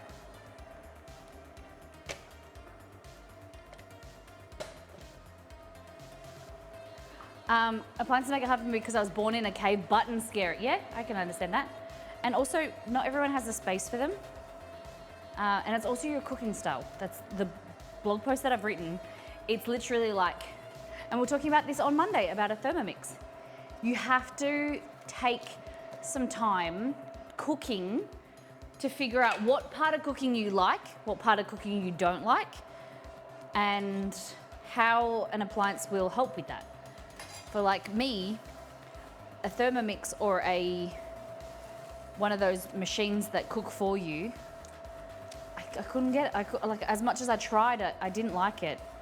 But for other people, it fits perfectly into their lifestyle and their style of cooking. So it's not right or wrong, it's just not right for you. Okay, carrot, spring onion.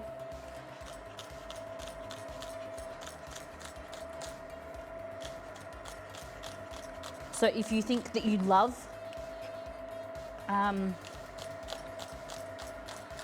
like, try no churn ice cream first, or try a cheaper ice cream machine. And if you're using a lot, then upgrade. If you're using a cheaper stand mixer or hand mixer from Target, then upgrade to a bigger one. You don't need to go straight, unless you have the budget or you know you'll use it. You don't need a KitchenAid, you don't need a Kenwood straight away. And that might, I thought about, you know, me telling people that they don't need a Kenwood or a KitchenAid or whatever, might stop me from getting a sponsorship one day with a kitchen company. But at the end of the day, like, I would rather be honest with you. I don't want you guys to buy stuff you'll never use that's sitting in your pantry or in your cupboard or in your garage. I want you to use it, and I want you to spend money on things that you'll love and do things that you'll love more often. Okay, I think it's getting a bit thick. We can let it keep going like that for a while because I don't want to deal with it right now. Okay. But the the thing is that you will become more comfortable with it the more you use it. If you're wanting to do it, get one. No one's ever born comfortable with anything. You learn, you adapt, you grow, you achieve. You know what I mean?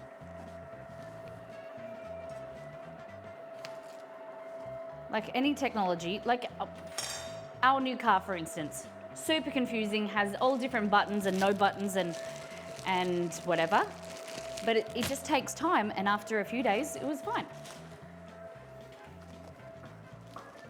It can feel overwhelming, or you can see it as an exciting challenge. Mum and Dad get me a combined Christmas and birthday gift, as my birthday is in September. Last year, they got me a KitchenAid mixer, bakes a lot of cakes. Fabulous! That's so great. Really nice, thoughtful gifts. And then this year, you're hoping for a pressure cooker. That's dope.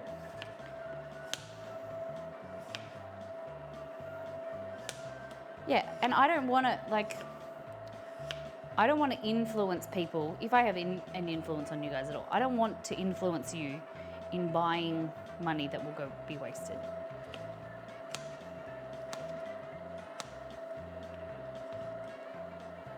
I'd rather somehow get you cooking with no appliances or small appliances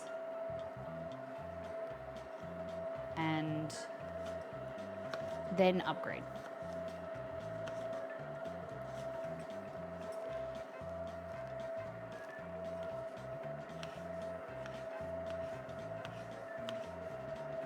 All right.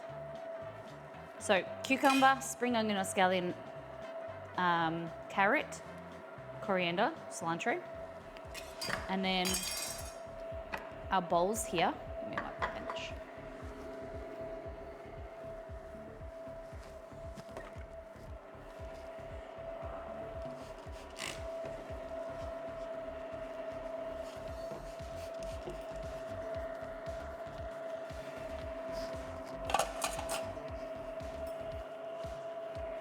Got sticky pistachios over everything. Okay. There we go. This is a beautiful handmade bowl from my girlfriend Ali Sansan. The other one is commercial.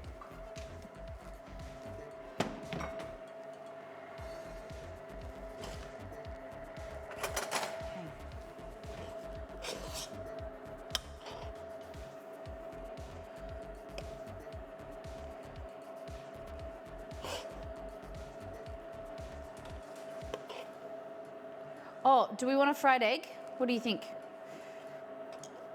Fried egg or nah?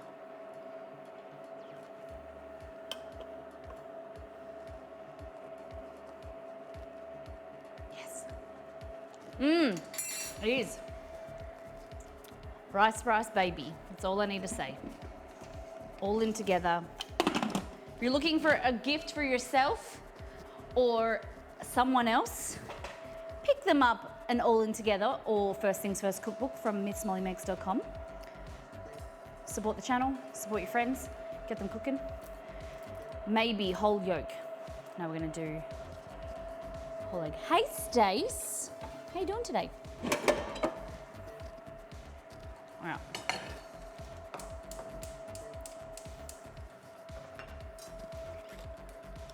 Plus, fried egg makes everything better. Couldn't agree with you more.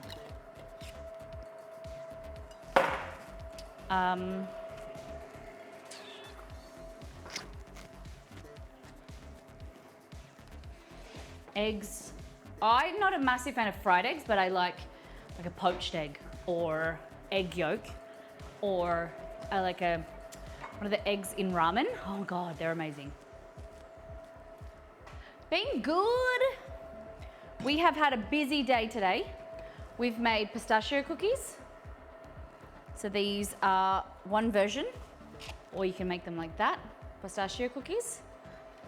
So they look like this inside. Like that. These are a little bit like softer and chewier, whereas these are a bit crunchier. These are powdered sugar. Then we also tried with granulated sugar, regular white sugar, caster sugar or baker's sugar, and then sprinkles, and without any sugar. That's pretty cool. They don't look very pretty. That's the reason why I put sugar on them. Then we did Turkish bread, but this is all that's left because we ate the rest. Exceed ate the rest. Turkish bread. What else we got?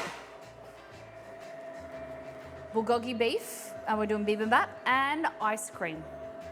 Stace, if you're a custard lover, I made the most amazing recipe last night. I went to make a base for ice cream, but I made custard, and it is incredible. That can also double as eggnog, or it can be ice cream. I'm very excited. It's very rich. It is a vanilla bean ice cream. It's got 7 egg yolks, 600 mils of cream, 230 mil or 240 mils of, a cup of milk, 120 grams of sugar, and heaps of vanilla bean paste. And it is sen bloody sensational. Bulgogi beef, yep. Doesn't that look amazing? It is sensational. When you crave chocolate at 3:30 a.m, so you reach for the Ferrero Rocher block you said you wouldn't eat. Always the way. Okay. Cookies.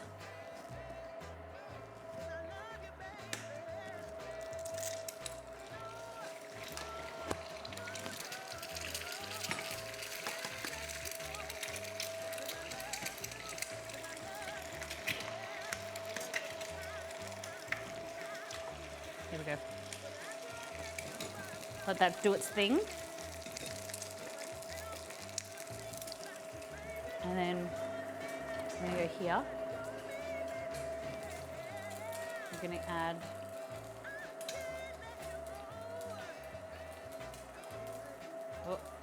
okay.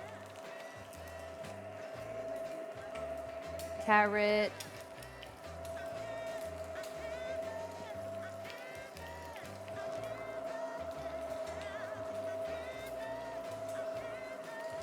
It's not going to be the prettiest kimchi. Not kimchi. It's not going to be the prettiest bibimbap, but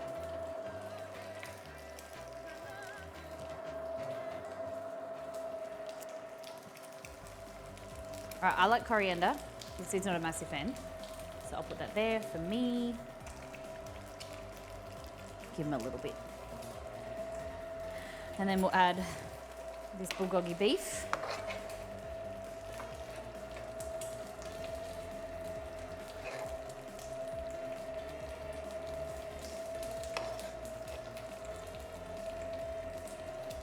Oh my God, it's so good. And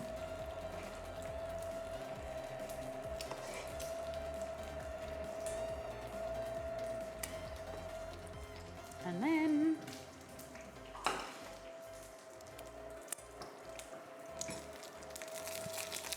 all right, you ready? I'm gonna try not to burn myself. Ready?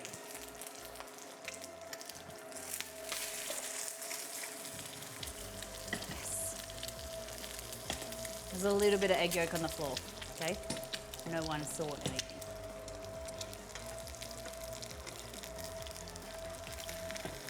No one saw anything. Shouldn't have really flipped it because it looks better unflipped, but Exceed likes flipped. Nothing happened. Last but not least, kimchi.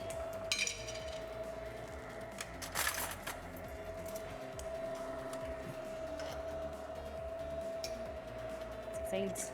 This is Miss Molly's.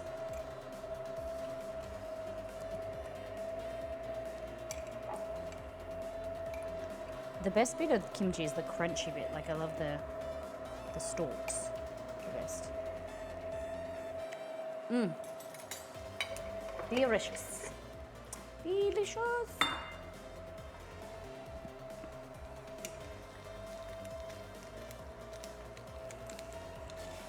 I did myself dirty because Exceed doesn't like runny yolks, but I do. You can't see this, but I'm like massacring the egg. That's for me. This is for him.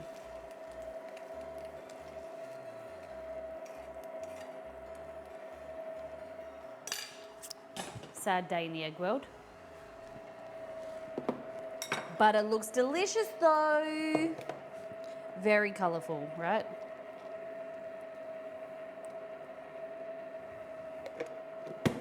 Fabuloso. Look at that. Rice baby with bulgogi beef. So pressure cook a 4-minute rice.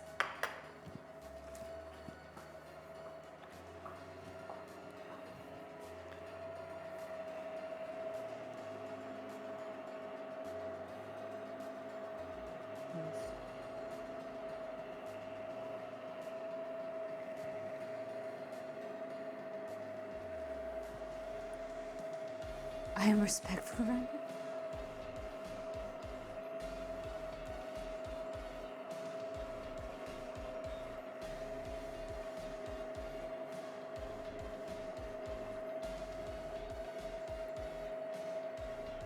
All right, just...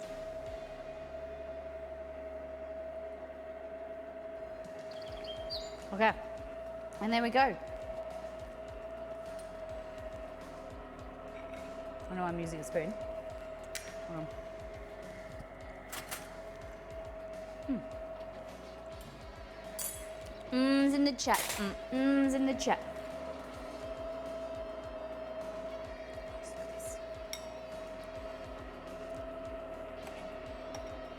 So this is why I don't wash my rice.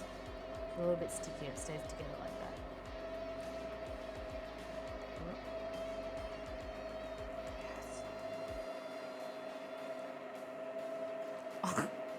All right, it's not the most eloquent dish to eat right now.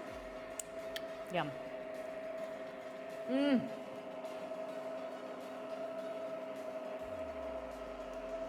Kimchi, rice, good.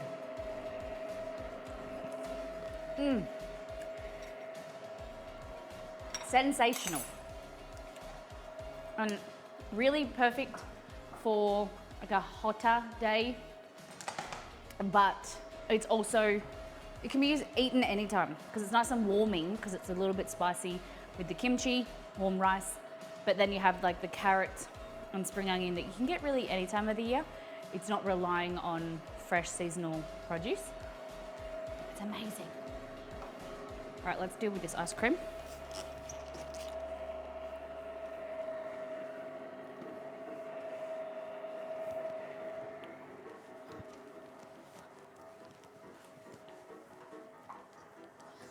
Whew.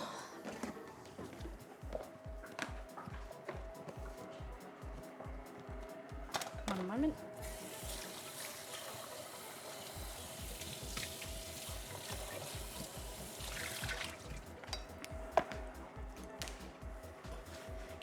I must have washed this container with like tomato or something, because like it's coming, the color's coming off.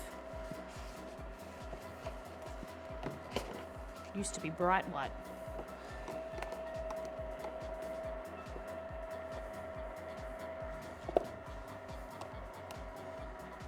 It's like orangey. Do you guys, who was here when I burnt myself on Monday?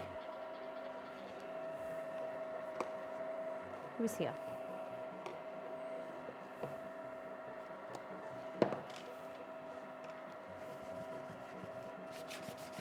Yeah, twice almost, yeah.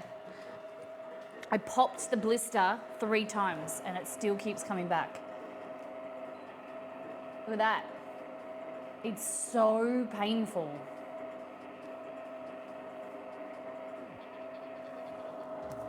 It's so painful. Because like everything that you do, like even if you're trying to hold that finger straight, like everything you do, it moves and like it's very painful because it's right on the knuckle there. And every time I write with anything or use my hand, like I bump it on the, I'm being a bit of a sook, but it is sore. Okay, so ice cream looks like this. So what we're gonna do, cold salve or something protect. Yeah, I tried to wrap it with a Band-Aid, but that made it worse. Okay. Here we go. So what you want to do is pick up the pail, fetch the pail. I'm going to transfer it this amazing container that I got gifted. I just am so lucky. You guys are, this was gifted to me by Liz, who's in the OC, so we could make more ice cream. And we are definitely, it's warming up. We're gonna be making some more gelato, some adult beverages, hopefully in the ice cream maker, because it makes them really cold.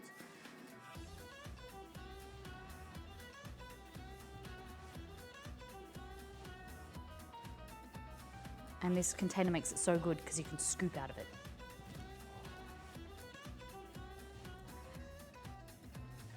This is the suckiest part of the ice cream machine.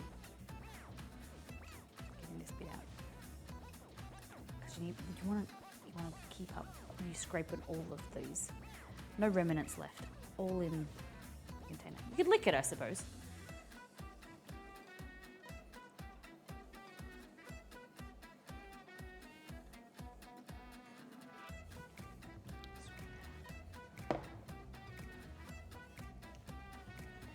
Might need something better than a Band-Aid. It was fabric. I am the worst patient. Like, I'm a good nurse.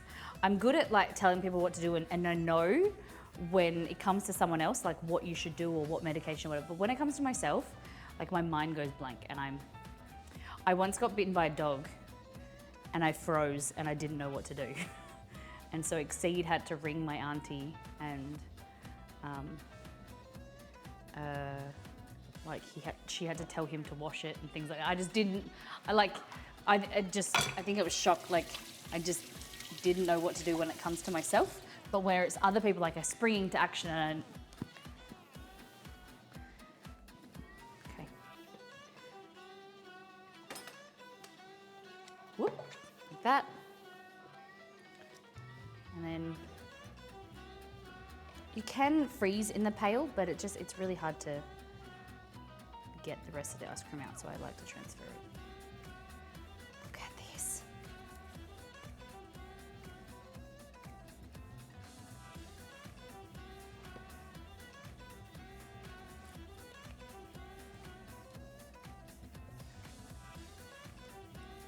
Pretend it's someone else and apply it to you. Yeah. There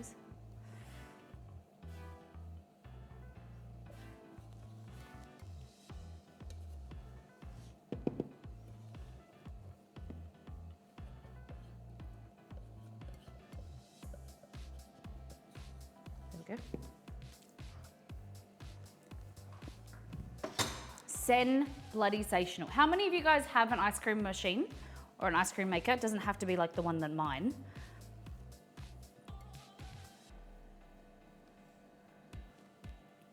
I want to see if I'm going to try and recreate this and then do it in Excuse me. And then I'm going to try and freeze it in ice cubes and blend them to see if it makes a better consistency. And also, not a better consistency, but a way for you guys to make it if you don't have a machine. It's so good. I feel bad saying how good it is all the time because it's like, I want you guys to be able to taste it. Now everyone asked Santa for an ice cream machine. Kidding, kidding, kidding, kidding. All right. Look at that, guys.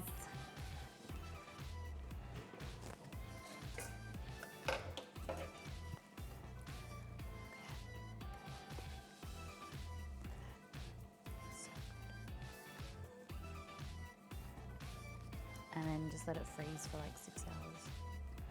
So even I'll probably have some of this for dessert.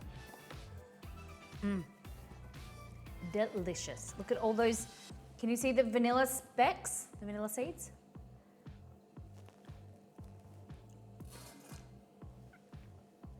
You see?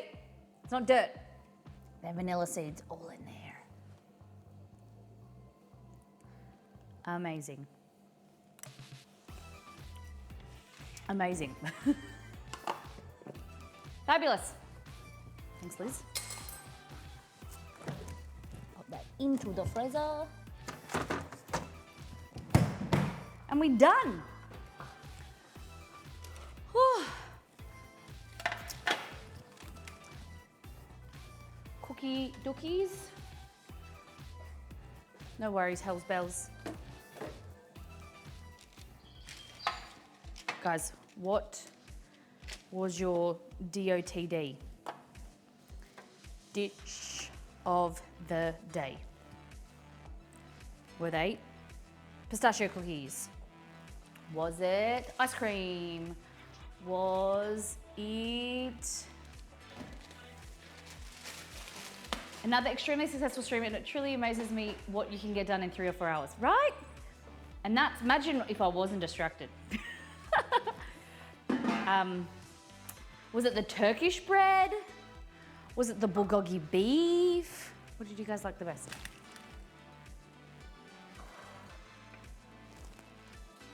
Ice cream and the beef, yeah? I don't know where to put that. There. We made bulgogi beef in the bibimbap style. We did pistachio cookies, a few different ways. We did Turkish bread. We did the ice cream. Is that it? Need 2 of the non-coated, oh yeah, to sandwich them together. That's a good idea. So these are quite crunchy.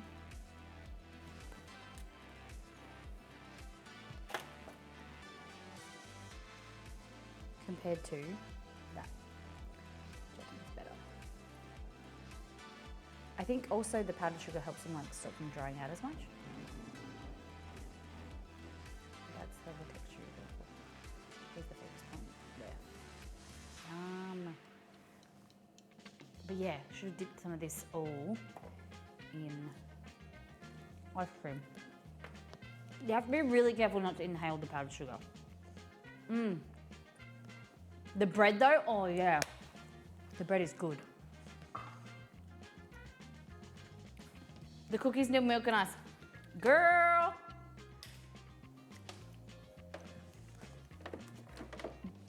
Don't challenge me, because I will. I don't know why, I was like, I was walking away with this, and like, why don't I just put it back in the place that it goes? I was gonna go put it on the kitchen, the dining table. Like, it just goes in here. I probably should wipe it. It can be future Molly's problem to wipe it down, because I had to wipe it down this time as well. Just be an issue with future Molly.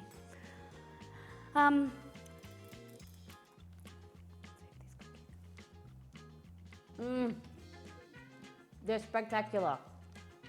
All they are, pistachios, ground almonds, almond flour, almond meal, powdered sugar, 2 eggs, a bit of salt. Yum.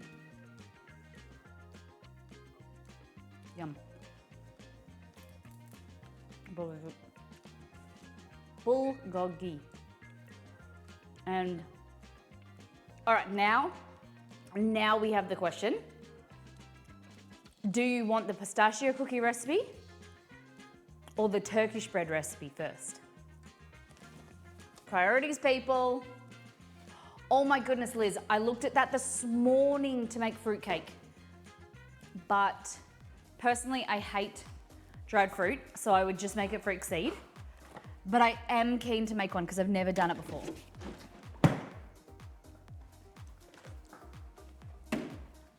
Does it take? No, I think you just gotta let it soak for a month. I don't know.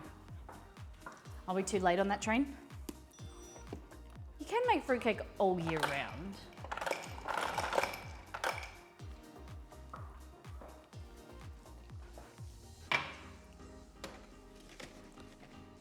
Yeah, feeding it with liquor. Okay, so I want it all. I think so too. Oh, sorry. So tell me, and Potzler says Turkish bread. Anyone else? What do you want recipe you want on the website first? Turkish bread or cookies? Cheers.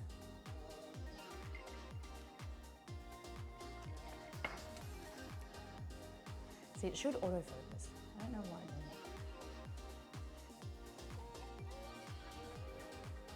Why don't you snap back? I prefer panettone if I'm going to eat bread with fruit in it. Okay. Okay. So M. Potzler, were you the only one that answered? Turkish bread or pistachio cookies? Pretty keen to try these again, like what Dex said, with the peanuts. The peanut butter version. Okay. Trying to diversify and do less bread recipes, but we gotta have Turkish bread.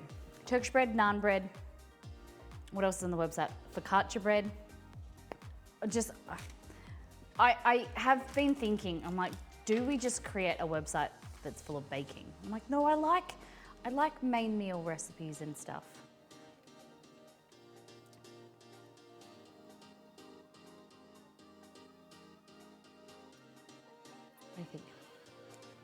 I think we just did a cookie recipe recently. Yes, we did. But everyone wanted cookie recipes. I was supposed to do shortbread today. Everyone wanted cookies for Christmas. Am I too late for that? Was anyone gonna do Christmas cookie baking before in the next week and a half? Roti bread is life. Yes. I need to see this. Let's just do shortbread now. It's fine. I can watch the stream for a little. Oh, I would, but I'm tired. Easy. We'll do it on. Okay, Friday stream. Let's look at what Fridays we're doing. Oh, it's a goodie. Okay. We're doing 3 things on the next stream that I'm hoping that you guys will like. You want to see them? We're doing southern chicken burgers. So we're doing like fried chicken with coleslaw, and I'm going to make brioche buns. Delicious. Then we're doing cheesecake pots, no bake, simple cheesecake pots that are fantastic for Christmas. And there's a fly.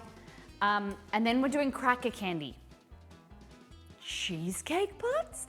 They're basically like little, we're gonna make some, no bake, which is very, I had to look. I have one no bake cheesecake recipe, one, because I prefer baked cheesecake. The only base I have, which is, it's a base recipe, but I'm not a big fan of no bake cheesecakes.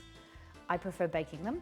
So I found a recipe, no, sorry, that's 2. I've got the violet crumble or honeycomb cheesecake and the ones from, no, maybe 1 or 2, I don't know. Anyway, the cracker candy is gonna be using Ritz. I think you guys have Ritz in the US, don't you, in North America? we're gonna be making Ritz cracker candy. And I'm so here for it. I'm very, very excited. I'm gonna teach you how to make a toffee caramel, and then we're gonna cover it in chocolate, with crackers, and yeah, Ritz all over the place. Cool. Where do you stand on putting cheesecakes in a water bath to bake them?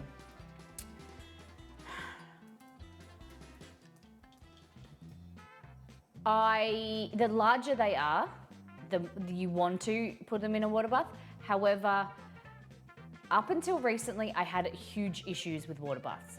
Now I found a hack for making, putting them in a water bath. You put them in a slow cooker bag, so that the slow cooker bag will sit in there. There's two different methods that I've seen recently. One's a slow cooker method, a slow cooker bag method. The other one is putting a pan within a pan. And that helps create an air gap. And that is what helps you retain the heat and heat like more consistently. So there's two different methods. We probably won't be making another cheesecake until the new year, like a big one. We need to retest the Basque cheesecake. And I need more suggestions for savory recipes, guys. Or I'm gonna just be releasing bread and desserts. It's just gonna be like, Miss Molly makes flatbread, breads, and desserts. Like, I wanna give you more recipes like this. Do you want a lasagna recipe? Broccoli cheese, oh, yes. Give it to me, give it to me. What recipes? I have a lasagna roll-up recipe and a regular lasagna recipe. Pies, give me your ideas. We did the dips and sticks stream. Foods that can be gifted, we did that already. Oh, in the Super Bowl stuff, right? Do you still want Super Bowl snacks?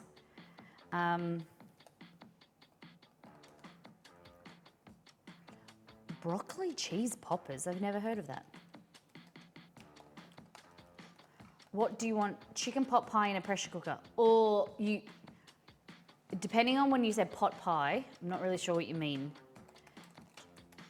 I can do it in a pressure cooker. Okay, do you mean a pot pie as in, what about the base? The pastry wouldn't be cooked in a pressure cooker. Potato skins, hurricane, ooh. Okay, keep them coming. Broccoli cheese poppers, I think I just got that. Pies, lasagna. Dex, what was yours? Broccoli cheese what? Rice. Broccoli cheese rice. Spanakopita. Yes, I have that on my list. And next time I will be, I planned it 2 weeks ago and then I ran out of ingredients. Candied ham, ooh. I would need to do that a few times because I'm not confident with it. Spanakopita, broccoli cheese breading deep fried. Ooh. Buffalo chicken dip. Yes. Okay, if you get my recent cookbook, All In Together, that has buffalo chicken in it. It's amazing. You can make a buffalo chicken pasta, but I like the dip. Candied ham. What is a candied ham? I'm scared. It's just like a baked ham, I assume. And is it a baked ham? Have you all heard of cowboy candy?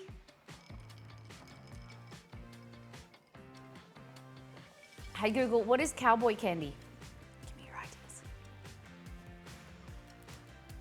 On the website bellyful.net, they say, cowboy candied is simply another name for candied jalapenos. Jalapeno slices cooked in a sugary syrup for a delightfully sweet and spicy treat. Yeah. Do you want a little more context? Eggs Benedict with a twist. No. Got like it. crab. Stop in Google TV. Okay, with pork belly. Okay. Pulled pork, sorry, pulled pork. I can do that. Pierogies. Okay.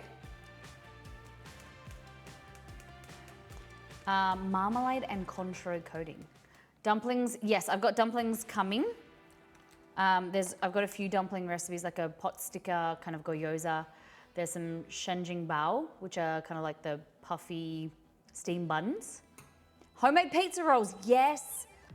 I have pepperoni rolls, a recipe to go for them. They're incredible. I just haven't got around to making them. Thank you for letting me know that. What I'm thinking of doing in the new year is going like, okay, these are the ideas that I have and getting votes on them and then planning them in to see what you guys would want. And I'm always looking for suggestions, so please keep them coming. Bao buns, yep. Do you want like dinner recipes? So it seems that you guys have want dips, dumplings, potato skins, lasagna, Vegemite and cheese cheddar muffins.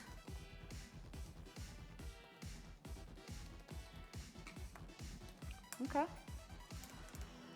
One pan meals, okay. Can do that.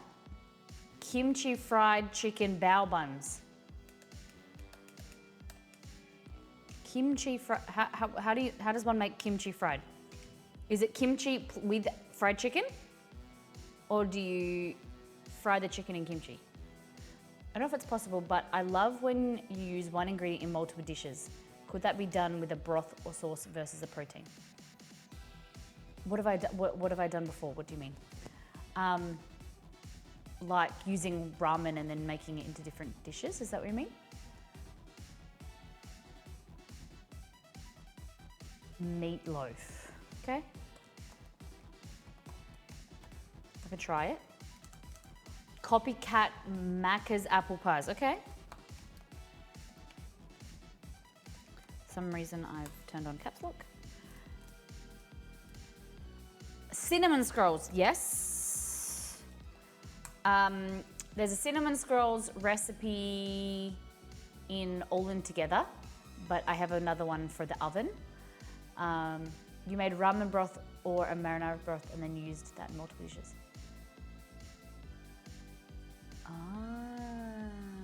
Okay. One ingredient, multiple ways. All right. Other copycat recipes that you like? Oh, I made cinnamon scrolls at work once and had people hounding me all day. Nice. Beanie weenies. Beanie, what do you mean? Make jelly beans? I'm clever, but not that clever. Toad in a hole, yes.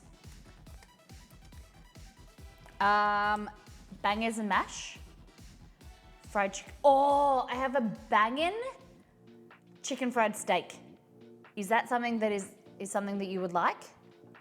How many people, because I don't want to release a recipe that like one person's excited for. I want to get like a bit of buzz going around the recipes. I want to release something that you guys, Tex-Mex. Oh, I like that. That's a good one, Commander Shepherds. I want to create stuff that like you guys like, yes, because one person said bao and dumplings and everyone was like, yes. Bangers and mash around St. Patrick's Day would be cool. Good one and some cold cannon. Yeah. I need to remember St. Patrick's Day. So in January, we're going to do Australian recipes. January is Australia Day. February? Oh, I always forget. Is it January or February that is Super Bowl Day? It's January, isn't it? The 12th or 14th? Valentine's Day. Yeah. And game day. February is Valentine's and chocolate. March is St. Patrick's. April is Easter. May. Anything in May? June, July, August, October is obviously Halloween. November is Thanksgiving. And pumpkins, right? Okay, early February for Super Bowl. Okay, February, all right. Hot cross buns, yes.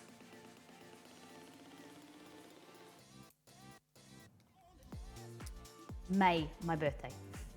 Showers in April, flowers in May. It's very cute. Mother's Day, yes. Mother's Day gifting and Molly gifting. Have you heard of aviomolo? It's like a Greek egg soup. Yeah, I have a recipe for it. It's delicious. It's based off the lemon rice soup in All In Together. The Milk Squad is based off that. July barbecue grilling for you guys, but yeah, it's USA Foods. French onion soup, good one. Oh yeah, so the warmer, like we can do like soups and stuff in like June. No, that's wrong season. That's my winter. Macaroni and cheese bowls. No. Mac and cheese bowls. I've done deep fried mac and cheese. Hot cross buns, they look so damn good. We're making them this next year. Okay, so we need something for June, August and September, the focus. For June, August and September. Cinco de Mayo in May, good job.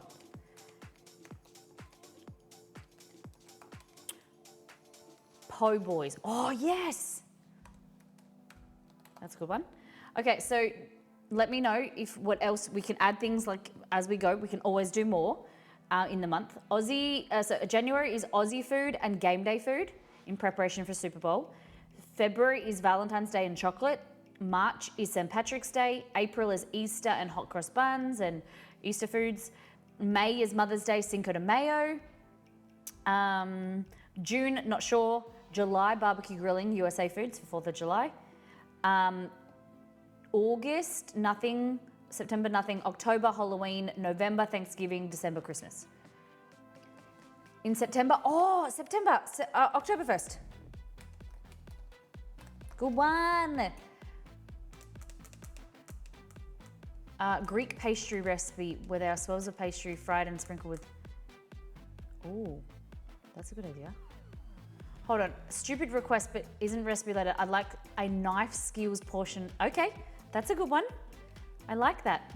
These are the type of things that I need. Knife skills. And butchering. I can teach you how to like butcher a whole chicken and stuff like that. That's a good idea. Oktoberfest. Okay. June. What happens in June? Arancini. Yes. We did arancini. There is using the risotto recipe that's on my website. It has an arancini guide, but I'm gonna do photos and like inflate that.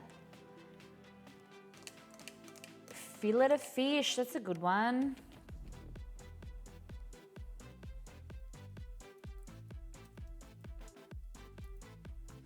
I have to buy fish that weekend so I can fillet them so I can increase my skills.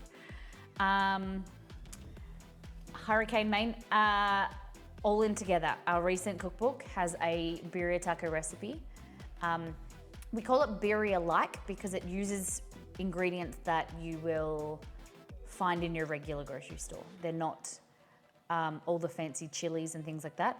All In Together, slow and pressure, has a slow cooker, pressure cooker version, but you can also do it in the oven and it is to die for. It has the base recipe, but then it also shows you how you can make a birria beef lasagna, like a Mexican style lasagna, bao, burgers, tacos as well.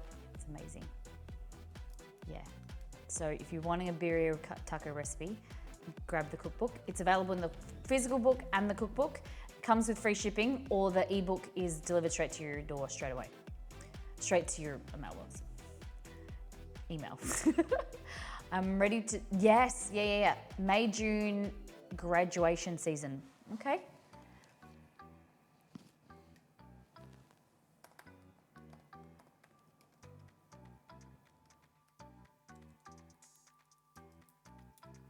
Okay.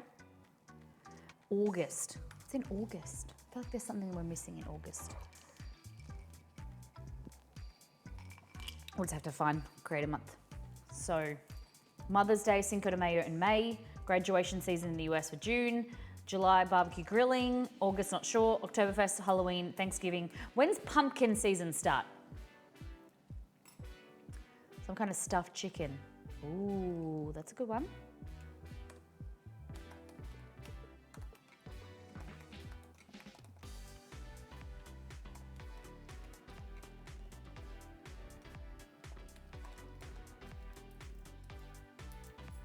Oh, my grilled cheese. Yeah. Mid-September. Okay.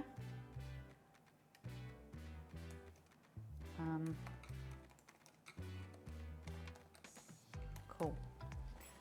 All right. If you have any ideas, post them in Discord or talk to me, any stream, and I'll write them in my little list. But things that I've written down that you guys have been wanting in the new year. The donut recipe's coming. Empanadas.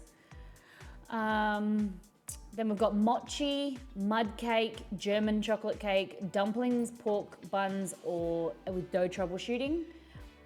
Sticky rice, self-saucing pudding, pretzel sticks and breadsticks. We kind of did that already, but we'll do more in the new year. A lasagna, in there again.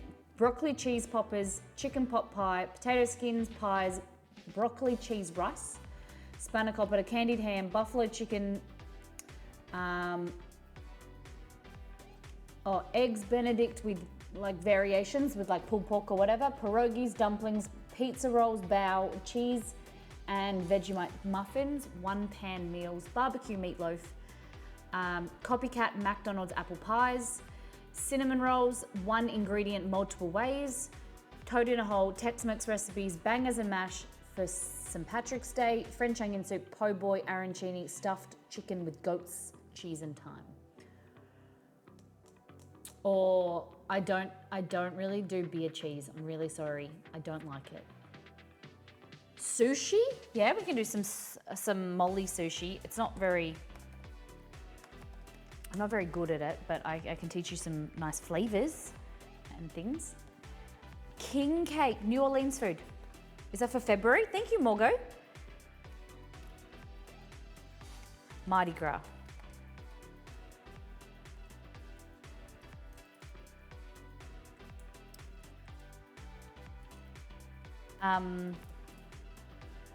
Muffaletta. Oh, that's such a big sandwich. Such a big sandwich. If you want something not chocolate in February, Mardi Gras, New Orleans food. Yeah, cool. Fabulous. Fabulous, fabulous. That's amazing. Thank you, everybody. Beignets. I do have a beignet recipe. I heard Mardi Gras. Arbitrator. Welcome in.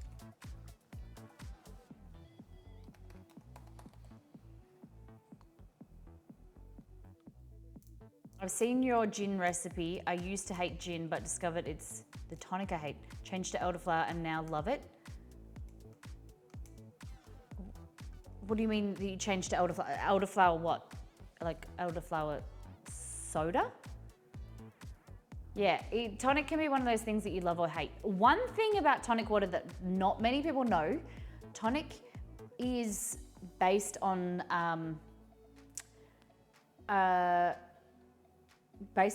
getting a bark from a tree called the cinchona bark, and they soak that, and it is super bitter, like inedible bitter, and they put shitloads of sugar. So that's why I drink sugar-free tonic water, because tonic water has so much sugar in it. It has way more than you think. Because people are like, oh, it's got no sugar, it's like bitter. And it's not sweet. It is so much sugar. It's way more sugar than Coke. When I buy at home, I buy sugar-free. On occasion, if I go out, I'll like the regular tonic water has better flavor and it's better quality, but I buy sugar-free at home because I might have one or two and I wouldn't have a can of Coke at home. So for me. It's just that's something I like to let people know. It's a very sugary. People think it's healthier. They think it's like soda water. So it's just a common misconception. Fabulous. Oh my goodness. I've got a lot of stuff to get my butt into gear. Got a lot of things to start tipping away at. I just want to release everything and make it available now, but it's a process, and I don't want to release too many recipes, straight away, because I want, to do them every few days so you have an opportunity to make them and share them and not feel overwhelmed by them. But I also have a massive backlog. Made it with ginger beer and elderflower cordial too, or just plain soda water. Yeah, I often do plain soda water and elderflower.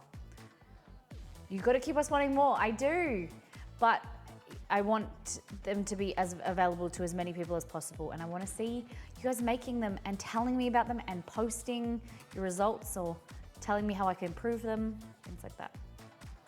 Okay, so let's go to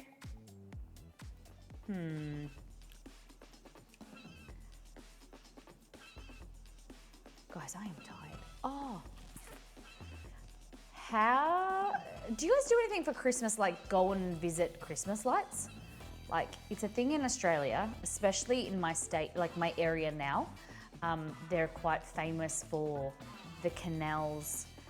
People go on boats and they go up and down and they look at Christmas lights.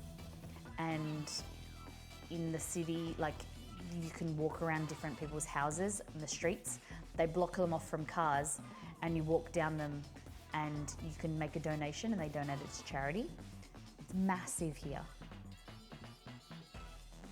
Yeah, so Exceed and I are going with my mum and my stepdad on their boat tomorrow night, and we're going to look at the Christmas lights. And so I'm gonna post it on Instagram. A very low possibility, but we might stream it if I can talk to Exceed into it. But there'll be photos on Instagram, or follow Instagram. I might do an Instagram live even, just a quick one. But yeah, it's very, very big over here. My grandparents live on a Christmas tree lane. Whole neighborhood is required to put up lights. Yeah, the whole canal, like, you're pressured to put up lights every year, and it's a massive thing. Mandurah, the area we live in, wants to become known as like the Christmas capital of Western Australia. Like, it's pretty dope, the effort that everyone goes to and whatnot.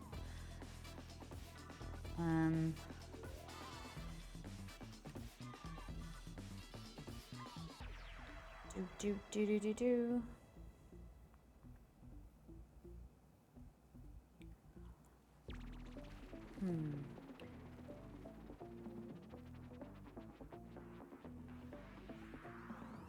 It's so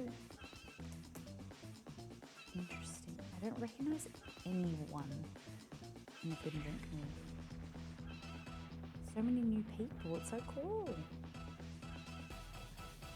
There's quite a few streets in my town who decorate the whole street with lights for charity. I love that. Oh, I don't like the spiced ginger beer from Bundaberg. I tried it and it's too, I think it's the clove. I don't know, there's something in it. It just reminded me of sarsaparilla. You should see the outside of my house. So embarrassing. No, it'd be amazing. I love it, Liz. Morgo, I like the normal one too. Okay, not buying it. For me, it wasn't my taste. I prefer the normal Bundaberg. All right, let's raid someone who is Buddha bowls for dinner. All right, someone new. Let's go bring you guys in there. Her name is The Roxy Experience. And I remember when I just started streaming and only had a few viewers, how amazing it was to receive a raid. So let's spread the love over there. If you've got a few biddies, or I don't know if she's an affiliate, you can sub, but spread some cheer, spread some bits maybe. I found another Aussie streamer we need to visit sometime. Emily Ann. Okay, she plays games, but nice. All right, I'll check her out. Thank you very much. Can you pop that in Discord so I can check her out as well? Okay. Did that work? They don't allow raids? Oh my God. Her raid settings do not allow raids at this time. Oh. Interesting.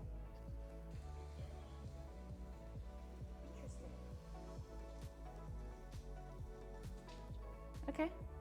I'll find someone else then. You don't want me to raid you? I won't raid you.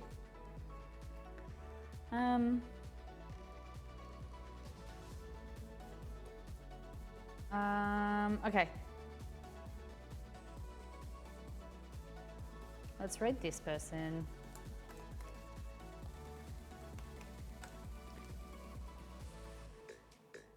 All right.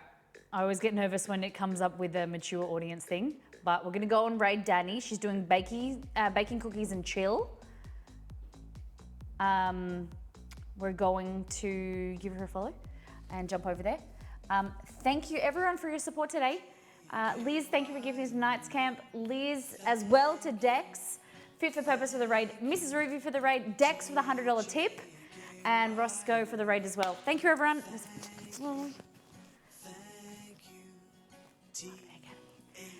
Take care, brush your hair, be good to yourself and those around you. Next stream is on Friday. We are doing fried chicken burgers, cheesecake pots, and cracker candy. All right, so it's going to be a fun one. Tell your friends, tell your neighbors, tell your cousins, come around. Let's spread some love over to Danny, and we'll see you next time. See you guys.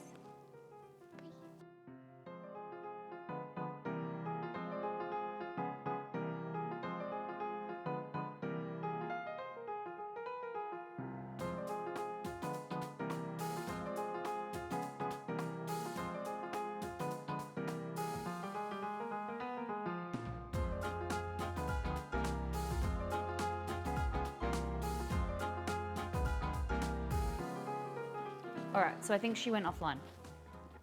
So, I think she went offline. Oh my God.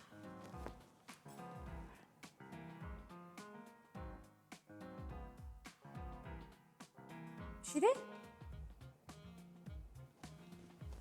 I think they've left their stream running, but they've gone offline. Oh my God, there's a fly.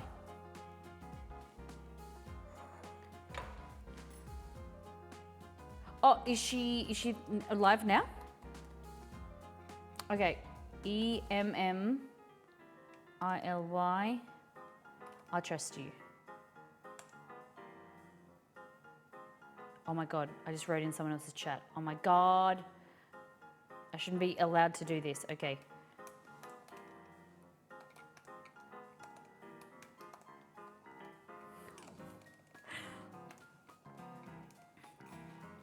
All right, is this her? Is that her? Have we done this? Dreamlight Valley.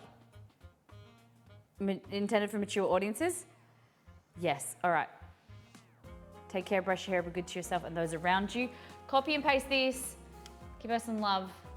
See you guys. See you next time.